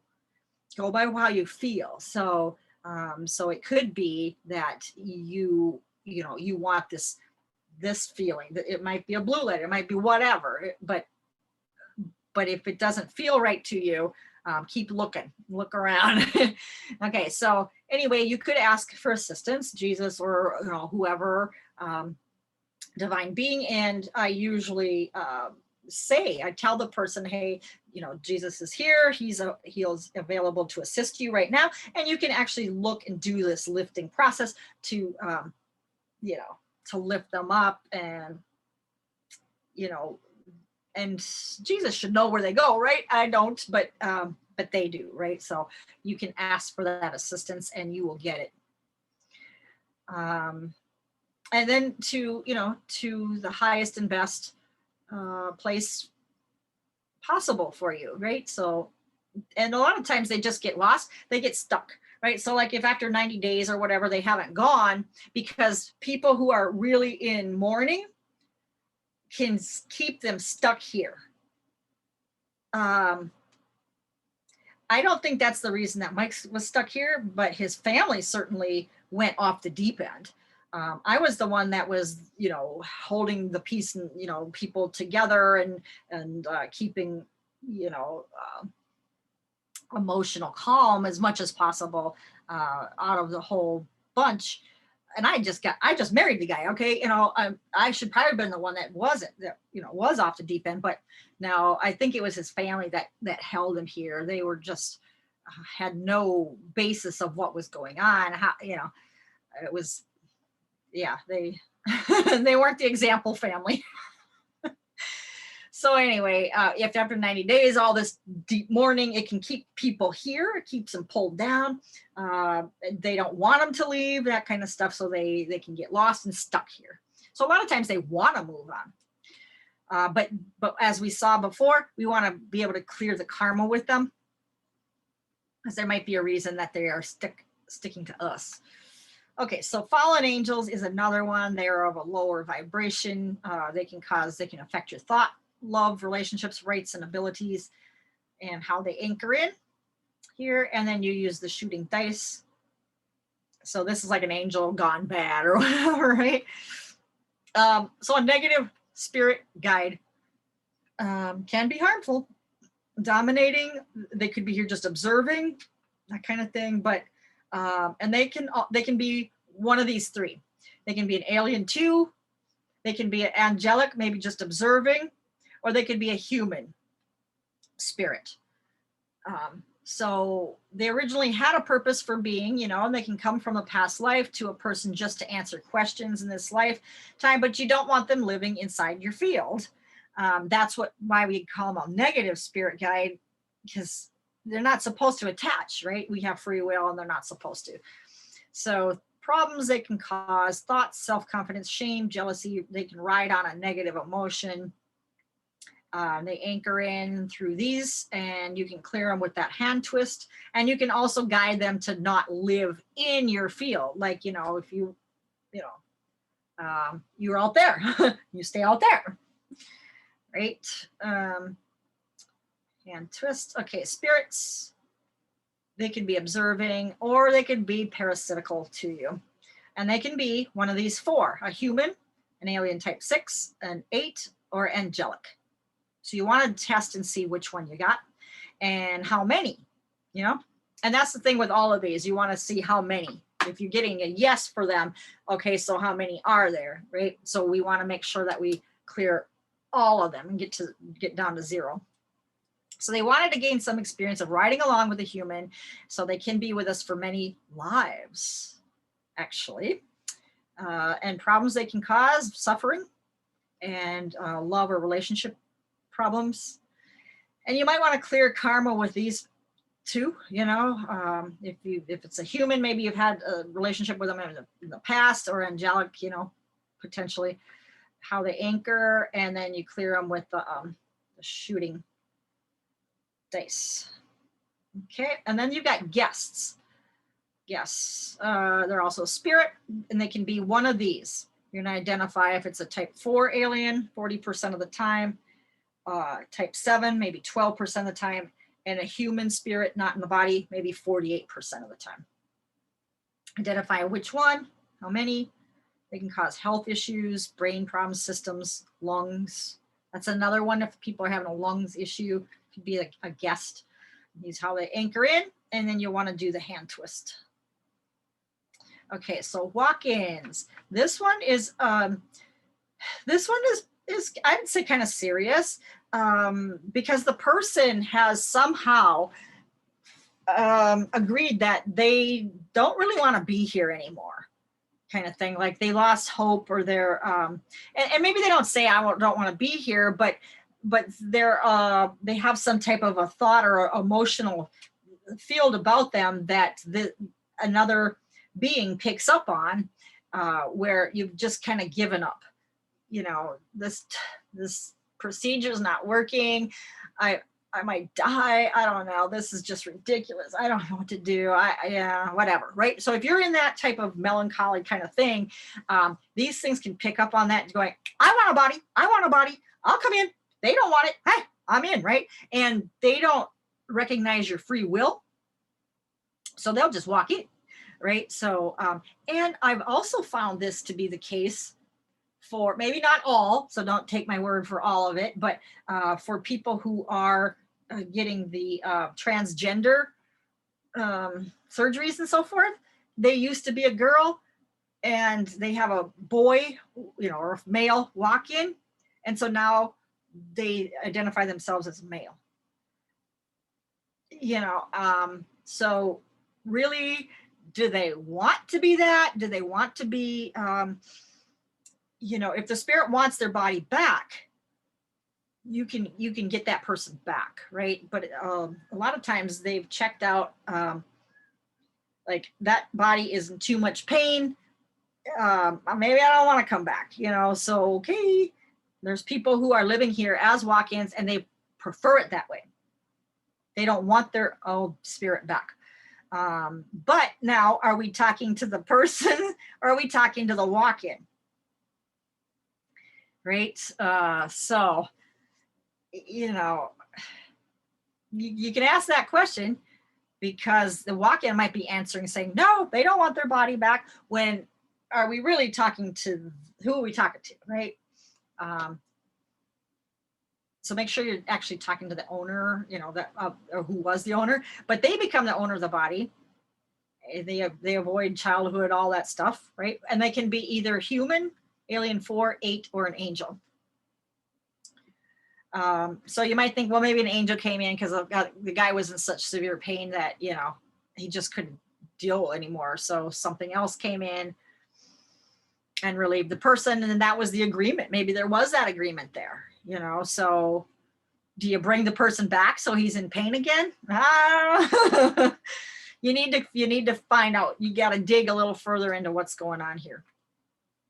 But they could just be opportunistic at a period of time where you say, oh man, this is not looking good. I don't want to be here. But it could be just because you're living in a family or with a spouse that is really hard on you. Well, if you just divorced that person or moved or left, then you're not going to be in that same situation, and your life could be just totally great and you want your body, you know? So there's issues you might want to look into why, but this is how you would clear the karate.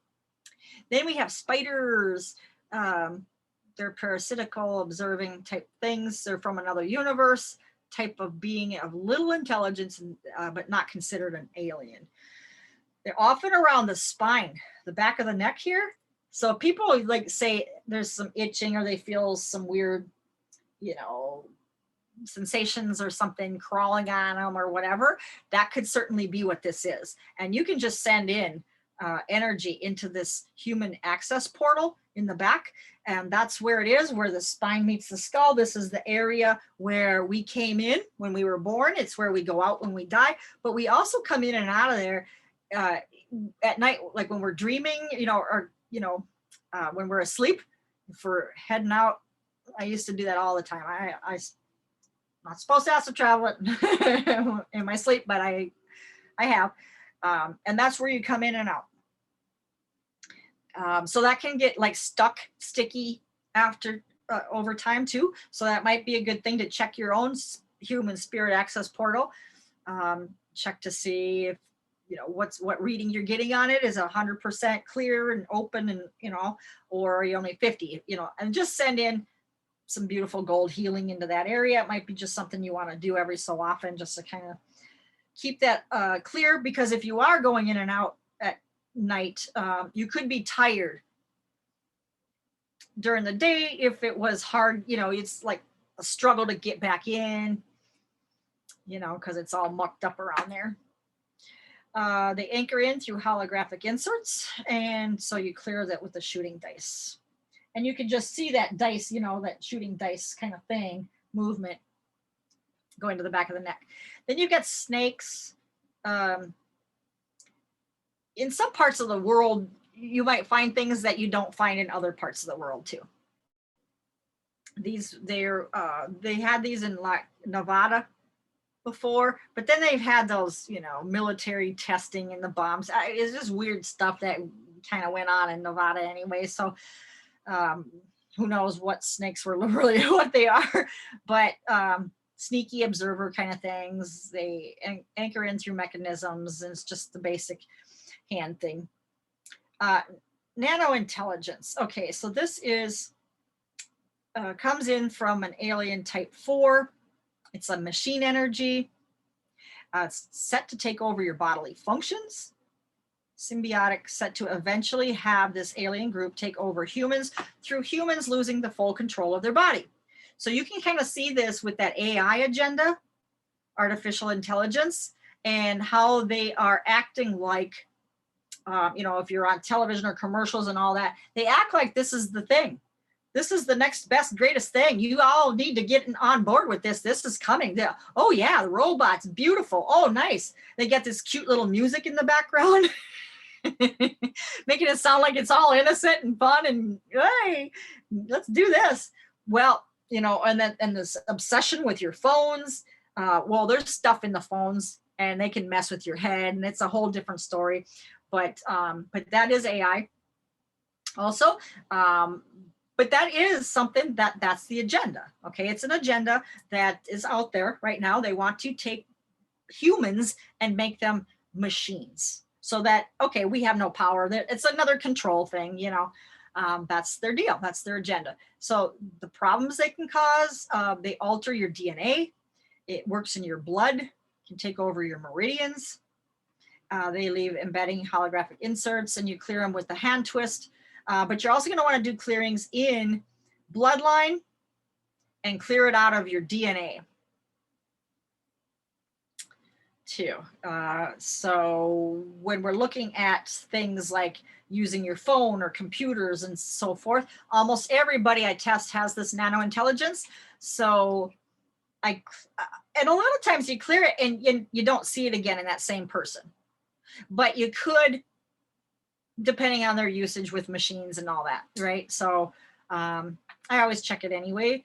But that's part of the anchors or coming out. It is an anchor. I mean, it's a thing, you know, yes, entity in a way, yes. But it's also kind of an anchor, if you will. So it's, but they can leave embedding and holographic as well as anchors. But here's the list of anchors on this last page. So you've got embedding, and this is the embedding of an alien into, you know, physical matter. Human DNA and parasitical. So this is what you're, you know, what they're associated with or where they can be. They can be in your essence or your soul. And then you'd want to use the right twist and just twist that embedding out. Just, you know, just twist it out. That's what I do. Okay, implants. These are like a cylinder. It transmits information to alien technology. So they leave implants. They can do that. The basic, you know, hand movement is fine. Seeds, but kind of an oval shaped seed that they can leave. They use it. It's for re-entry of that alien. After you've cleared the alien, they can come back in again through these seeds that they left, like a homing device. It's a genetic material of the alien in the seed. So that's how they can be in the body still, right? So through essence, can be in essence and in your high self. Right twist here is the way to get rid of those. And then mechanisms, there's up to like 9 moving parts. The purpose is to control or dominate that area. So it is a mechanism. It is some type of a moving part mechanism. Originating source is alien type 4s. They can be in your essence or high self. You want to do the right twist. Wormholes, we mentioned, it's a hollow tube-like device used as a passageway from one realm to another. Just as we've probably heard on sci-fi, whatever, that's real. And they come, transmortals come through wormholes. They live in the matter, they can be embedded into the human body, and you're going to do the right twist to let that one go. Auditory scion. So now if people are talking about ear, tinnitus, you know, that kind of thing, it could be these scions, and they graft onto the ear, in the ear canal. Alien 4s and 7s can bring these in. Here's where they can be in the matter, or in essence, they can be in the ear and your high self. And this one is the karate chop. Permeations, they are a web of lower control energy. They permeate. Well, here it says permeates perception. Okay, so aliens, transmortals, and that group thought virus. So the basic swirl here is fine. Portals. Now these are similar to wormholes, but they have a much larger, you know, they're a hollow channel. It can be from 4 inches to 5 feet. And they can allow the underworld beings to emerge in the human realm. They're embedded in land, and then maybe 2% of the time they can embed in the human body. So if people are bringing in demons, evil spirits, these kind of things, it could be that they have a portal physically, you know, in their human body. And you can, with the right twist, just let those go, right? And then holographic inserts. There's something that looks other than what it really is. That's the holograph, right? And it's a mirroring that prevents seeing what is really there. It lives as a highly advanced mechanism. And just as a example of what that can be, and again, I'm using my friend Sherry as an example. She told me that she was out on her, you know, going to her mailbox in front of her house to get the mail, and she saw coming down from the end of the street this black SUV, and it was coming really fast. So she had, you know, looked up. Here's this thing. It's coming straight for her. It's, you know, it's coming in the direction that it's coming towards her, not just heading straight down the street. So she had this feeling something's not as it appears. and she stood her ground. She just stood there next to the mailbox. She did not run. She didn't go in. She just stood there.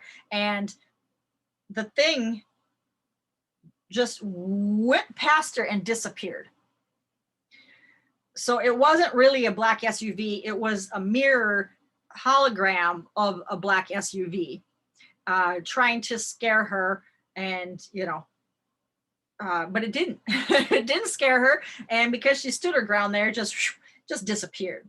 Right. So again, fear is no information. She had the information. There's no fear. She's got a lot of information. She's not afraid of anything. Right. So this is this is why I speak of her a lot, because it's like I like to emulate the things that I find admirable in how she does not give her power away.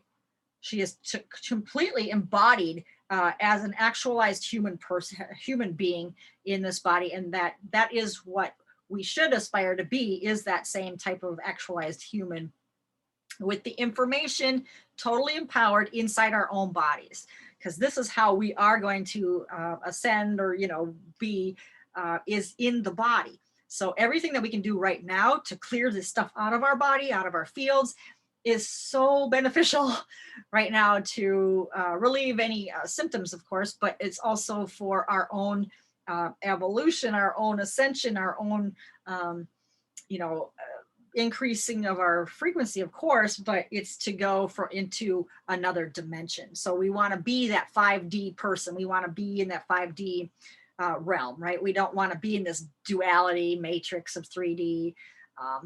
Most of us are in the 4D, but some are 5, right? So that's where we're all headed. Some of us probably won't make it.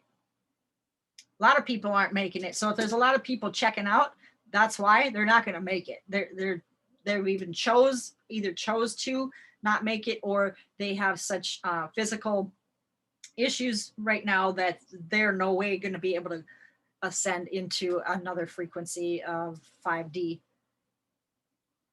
It's not going to happen for a lot of people, and that's unfortunate, but that's where they contracted to be. So we're not, of course, we're, you know, doesn't feel like that for any of us. Sometimes when you are doing a clearing, I hear you making a shh sound. Does that assist in the clearing? Oh, well, that's a good question. Yeah, it does. It sends a force through what I'm doing. It's a kind of that, it's that charge that, yeah, that it's the powers that charge, that, you know, and it's that spark right inside, that photons, those the energy there. So yeah, it does. It really does assist in clearing. It's a good question. Do I have permission to work on my kids' husband without their actual verbal permission? Yeah. Children for sure, especially husband. I get yes. And the reason is because if we're married to them, you know, we've said better or worse or whatever.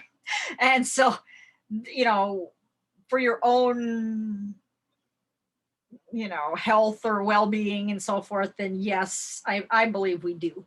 And I'm getting yes for you, Jessica. Yeah. So, yeah. And my husband, I did, he gave me carte blanche. He said, work out, whatever. He said, don't ask me anymore. Just do whatever you're going to do. So I was like, okay. Yeah. And I worked on my parents, and they were, you know, a lot older than me, but my mom had dementia.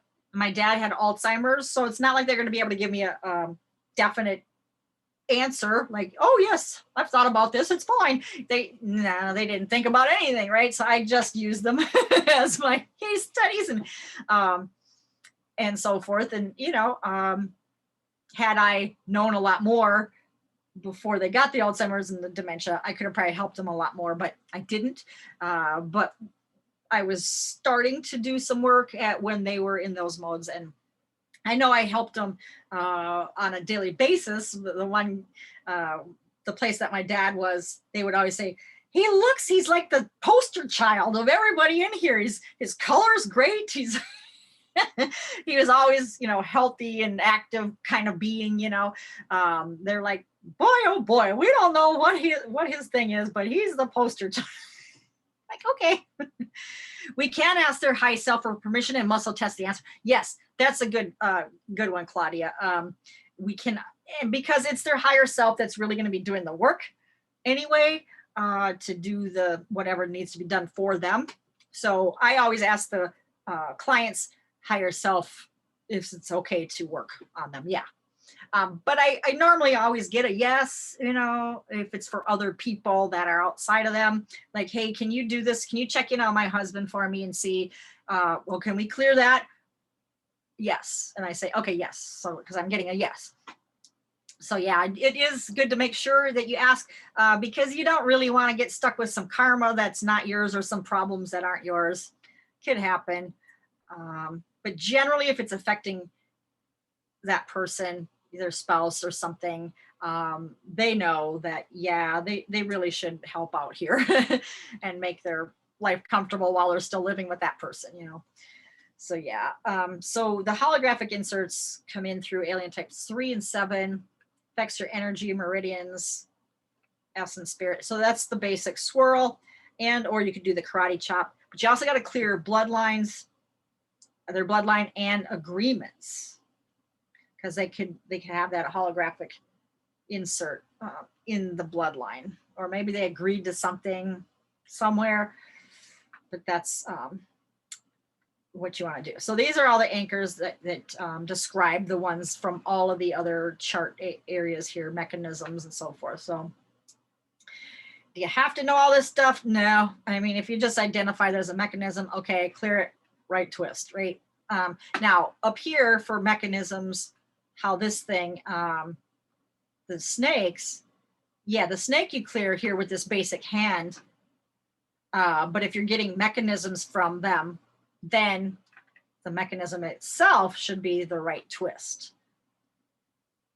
Or it could be that it worked even without doing the twist. You just have to check, is it clear? So is it clear down to 0? Yes. So am I 100% clear of mechanisms? No.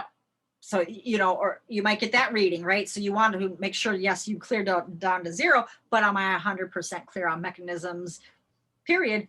If you're getting no, then you need to continue on till you get a yes, 100%. And if you're like working with a pendulum, you could be asking it to clear, or you could just be saying apply right twist. It's not necessarily about the hand movement it is about the intention of reaching in at that quantum level.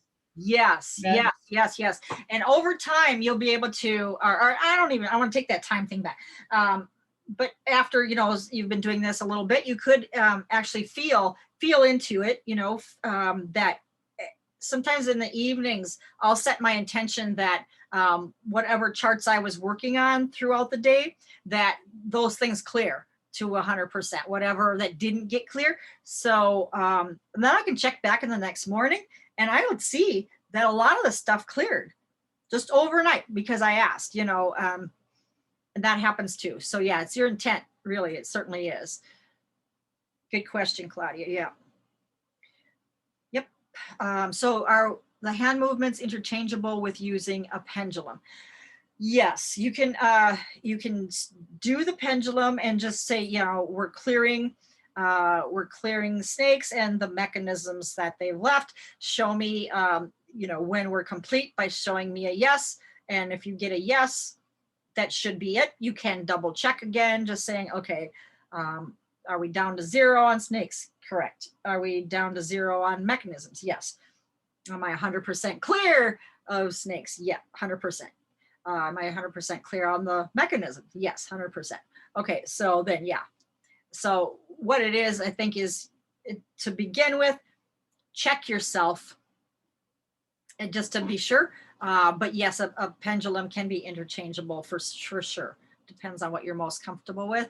But these are the things you can do without a pendulum. So if you don't have one with you or it's not convenient to use it where you're at, you're on an airplane or something, and you can affect turbulence on an airplane to calm it down, put it into a different,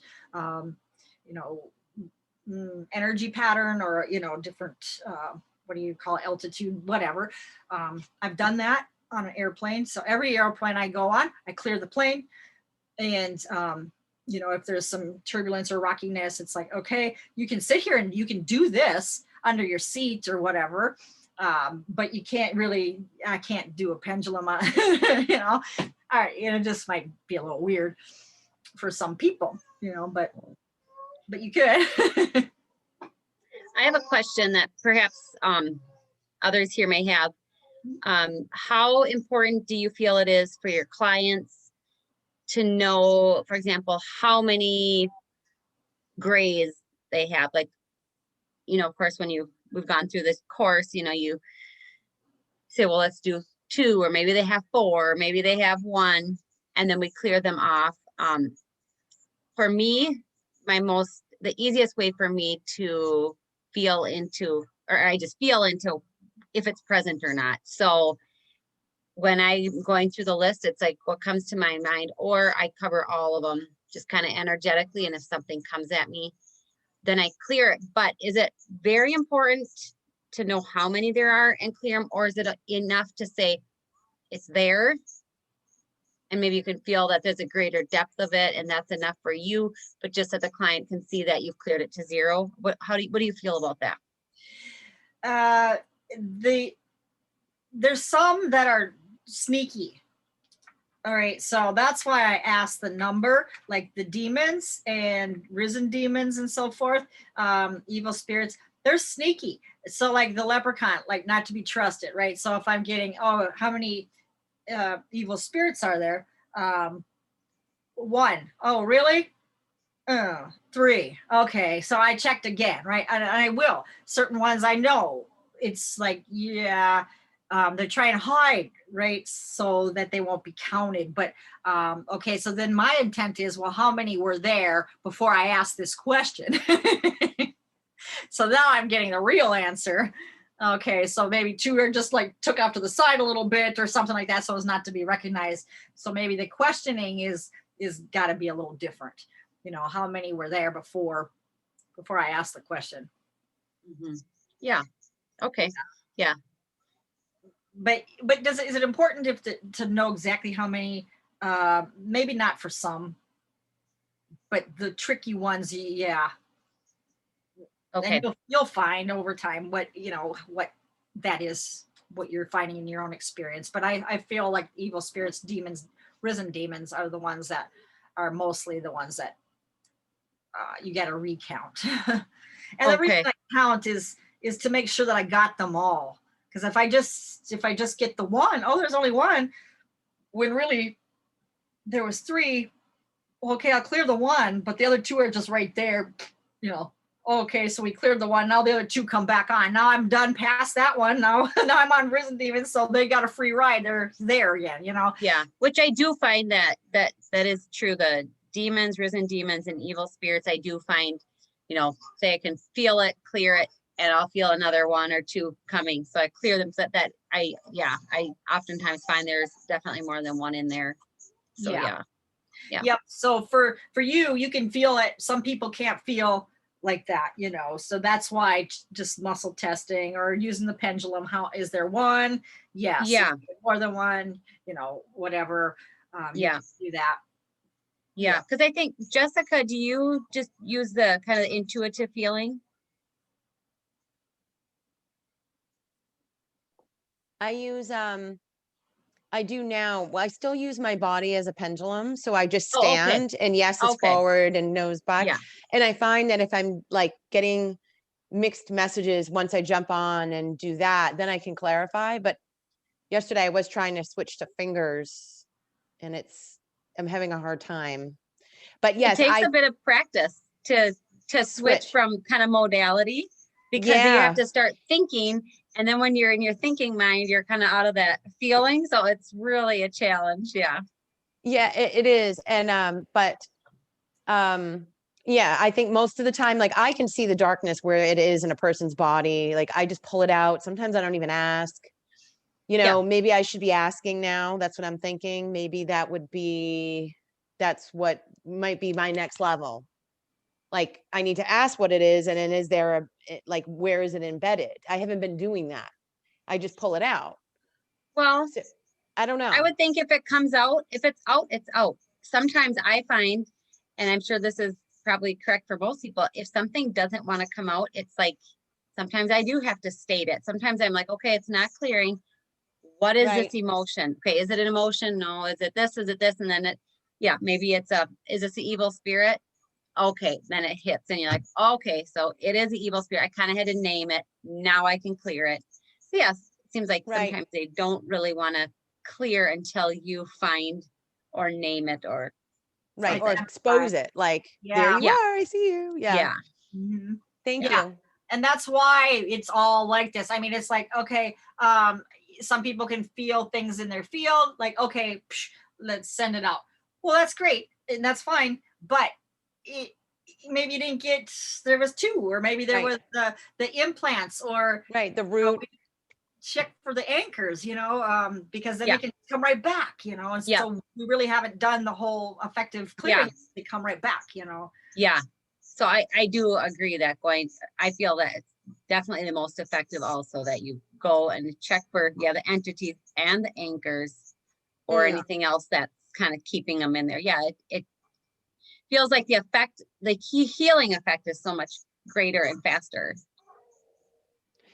Are we gonna watch someone chart next? Did you say Saturday or Friday? Yeah, Carrie is no Saturday. Friday is still going to be more training and more things that we're going to clearings and so forth. But Saturday, Carrie will be assisting you guys with charting out your stuff. Yeah. Mm-hmm. Okay, I have a class that was already implemented a long time ago for that day, and I'm having a hard time switching it. So I was just concerned, but I could maybe, I don't know. I think I've seen you do it. Well, Lauren. but I think it would be beneficial for you to have that experience too. So we'll arrange it somehow so that you get that. Okay. Yeah. Yeah, I can't. It's like a class I'm teaching with children, and I just can't. Yeah. I was trying to cancel it or move it, and I can't. No, that's okay. We'll figure it out. Yeah, it's okay. It'll be good for you.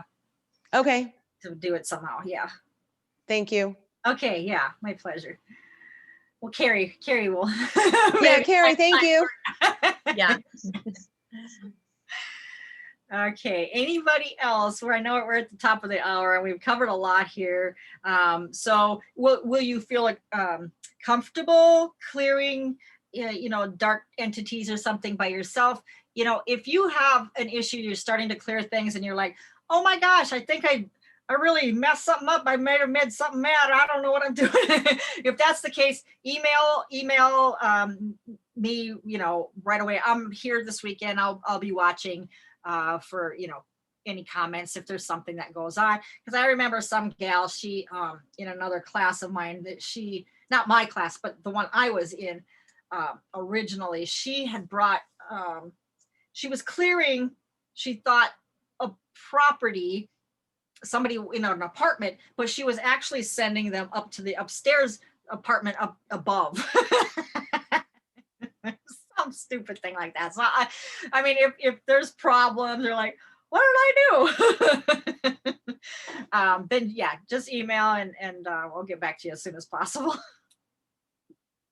And I remember that too, when I was learning, something from that class actually came home with me in the car. This was a physical place that we were in.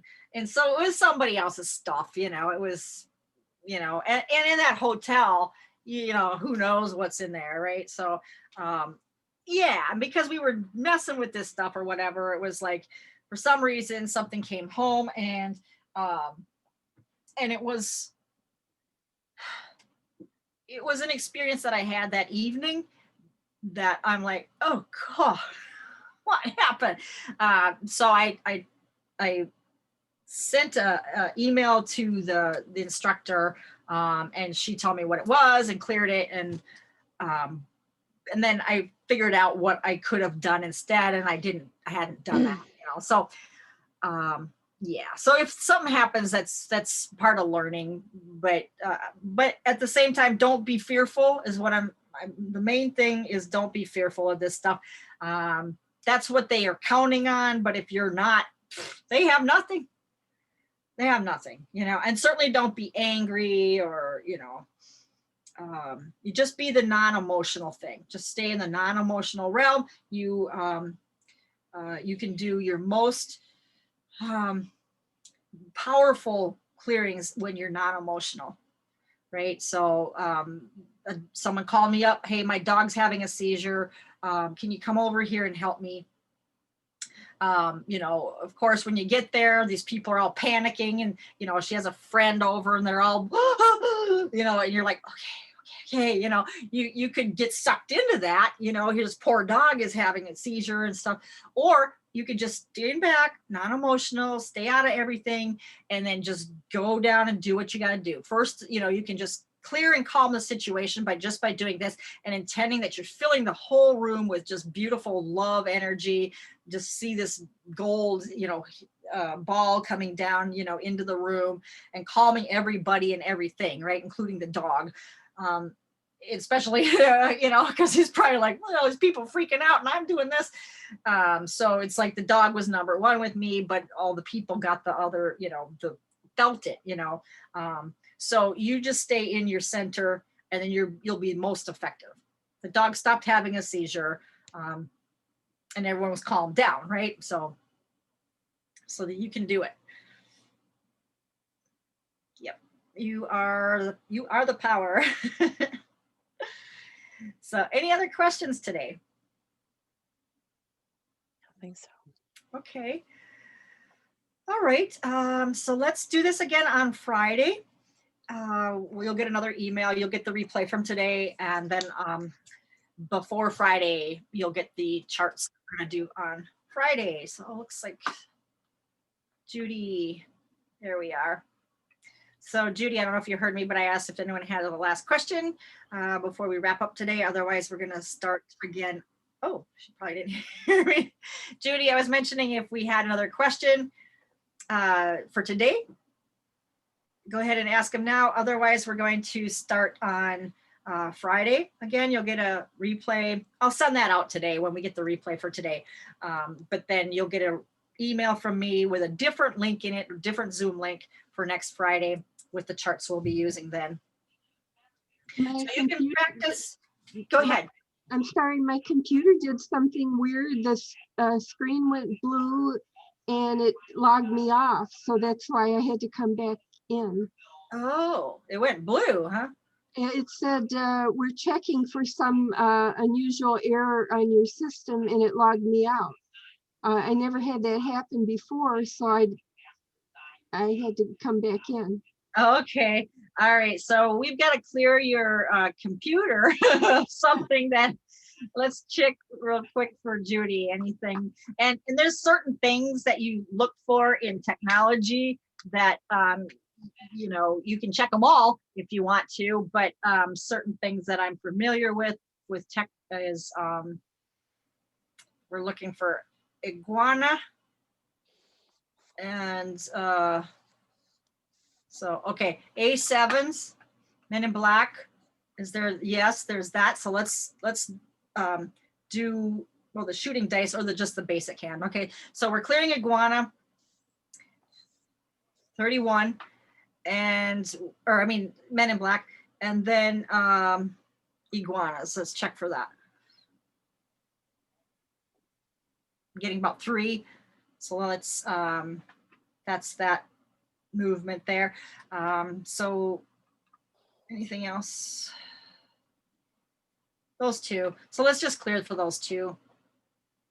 So what's happening is there's energy in the monitors. There's liquid crystal in the monitors and in our TV sets.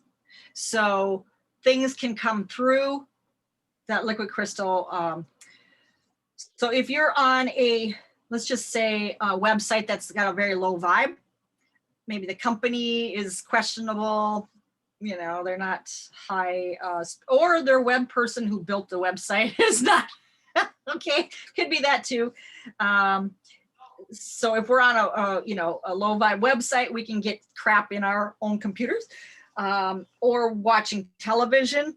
Like I said, again, the broadcast stations are broadcasting the frequency of fear. I don't know so much if that's cable, although yes, I'm getting a lot of them are also, not all, but a lot. So depending on what we're watching, like if it's CNN, you could pick up a lot of stuff in your technology by watching things like that. Yeah, so you might want to do a clearing occasionally on your own stuff. That's a separate protocol altogether, is clearing tech, clearing property. You might want to add that as one of the things that we cover. We're going to have 3 more trainings, 3 more months, so we'll meet and we can choose topics that we want to work on. That's one of them we can choose, because we'll go over clearing property, you know, ghost, dark energies on the property, clearing the home itself, clearing our technology, and that kind of stuff, and what to look for. But that certainly happens. Okay, so just know that's where. So 3 more months. Is that like 1 meeting a month? Yeah. Okay. Yeah. On a Friday? It can be whatever you guys choose. Okay. We'll vote on it, you know, and just like when we're at the end of this training, we'll say, okay, so when should we meet again? What works for you guys? You want to do it that date or whatever date, you know, we'll choose it and set it. And then we'll set one the next time. We'll set the next date together again. And then you can choose different topics. I can give you some suggestions of things that you guys might want to do, you know, and you can vote on it, like, hey, 6 of you wanted this one, let's do that one. Okay. So yeah, okay, that's how we'll do it, you know. Perfect. Yeah. Yeah, I was gonna say I have issues with technology and property too, like a lot of technology issues, and then yeah, and then property would also be good for me as well. Yeah, it is good because you can use it a lot. That protocol would be very handy. It will definitely, especially with all the cell phones, you know, that we're on all the time, and tablets and all that stuff, to get it to work better. I've had issues where I had this computer over here, the light wouldn't go off. It's, you know, and I checked the settings and it's supposed to go off after, you know, so many minutes or whatever. It's supposed to go black, right? Well, it would never turn off. You come in here at 2 in the morning, this thing is still on. It's like, oh, okay, something's not right. And then so I did a clearing. The next morning I came in here and the light was off. So it worked. And now I've got the audio doesn't work. So I just haven't had time to clear it. So that's not my main computer. This one is. And I got a computer guy coming tomorrow and he's going to take my baby. He's never left my site for years. And he's going to take it and put it in a new solid state hard drive, 2 terabytes and whatever else, right? Update it, and then after that, then he's going to come and take this one and put in a new drive and whatever. So I'll let him do the audio. But yeah, stuff like that happens, and you just clear it and see if that doesn't take care of it for you. But pretty, yeah. So that would be a good one. So I'll put that on the list of things you can choose from.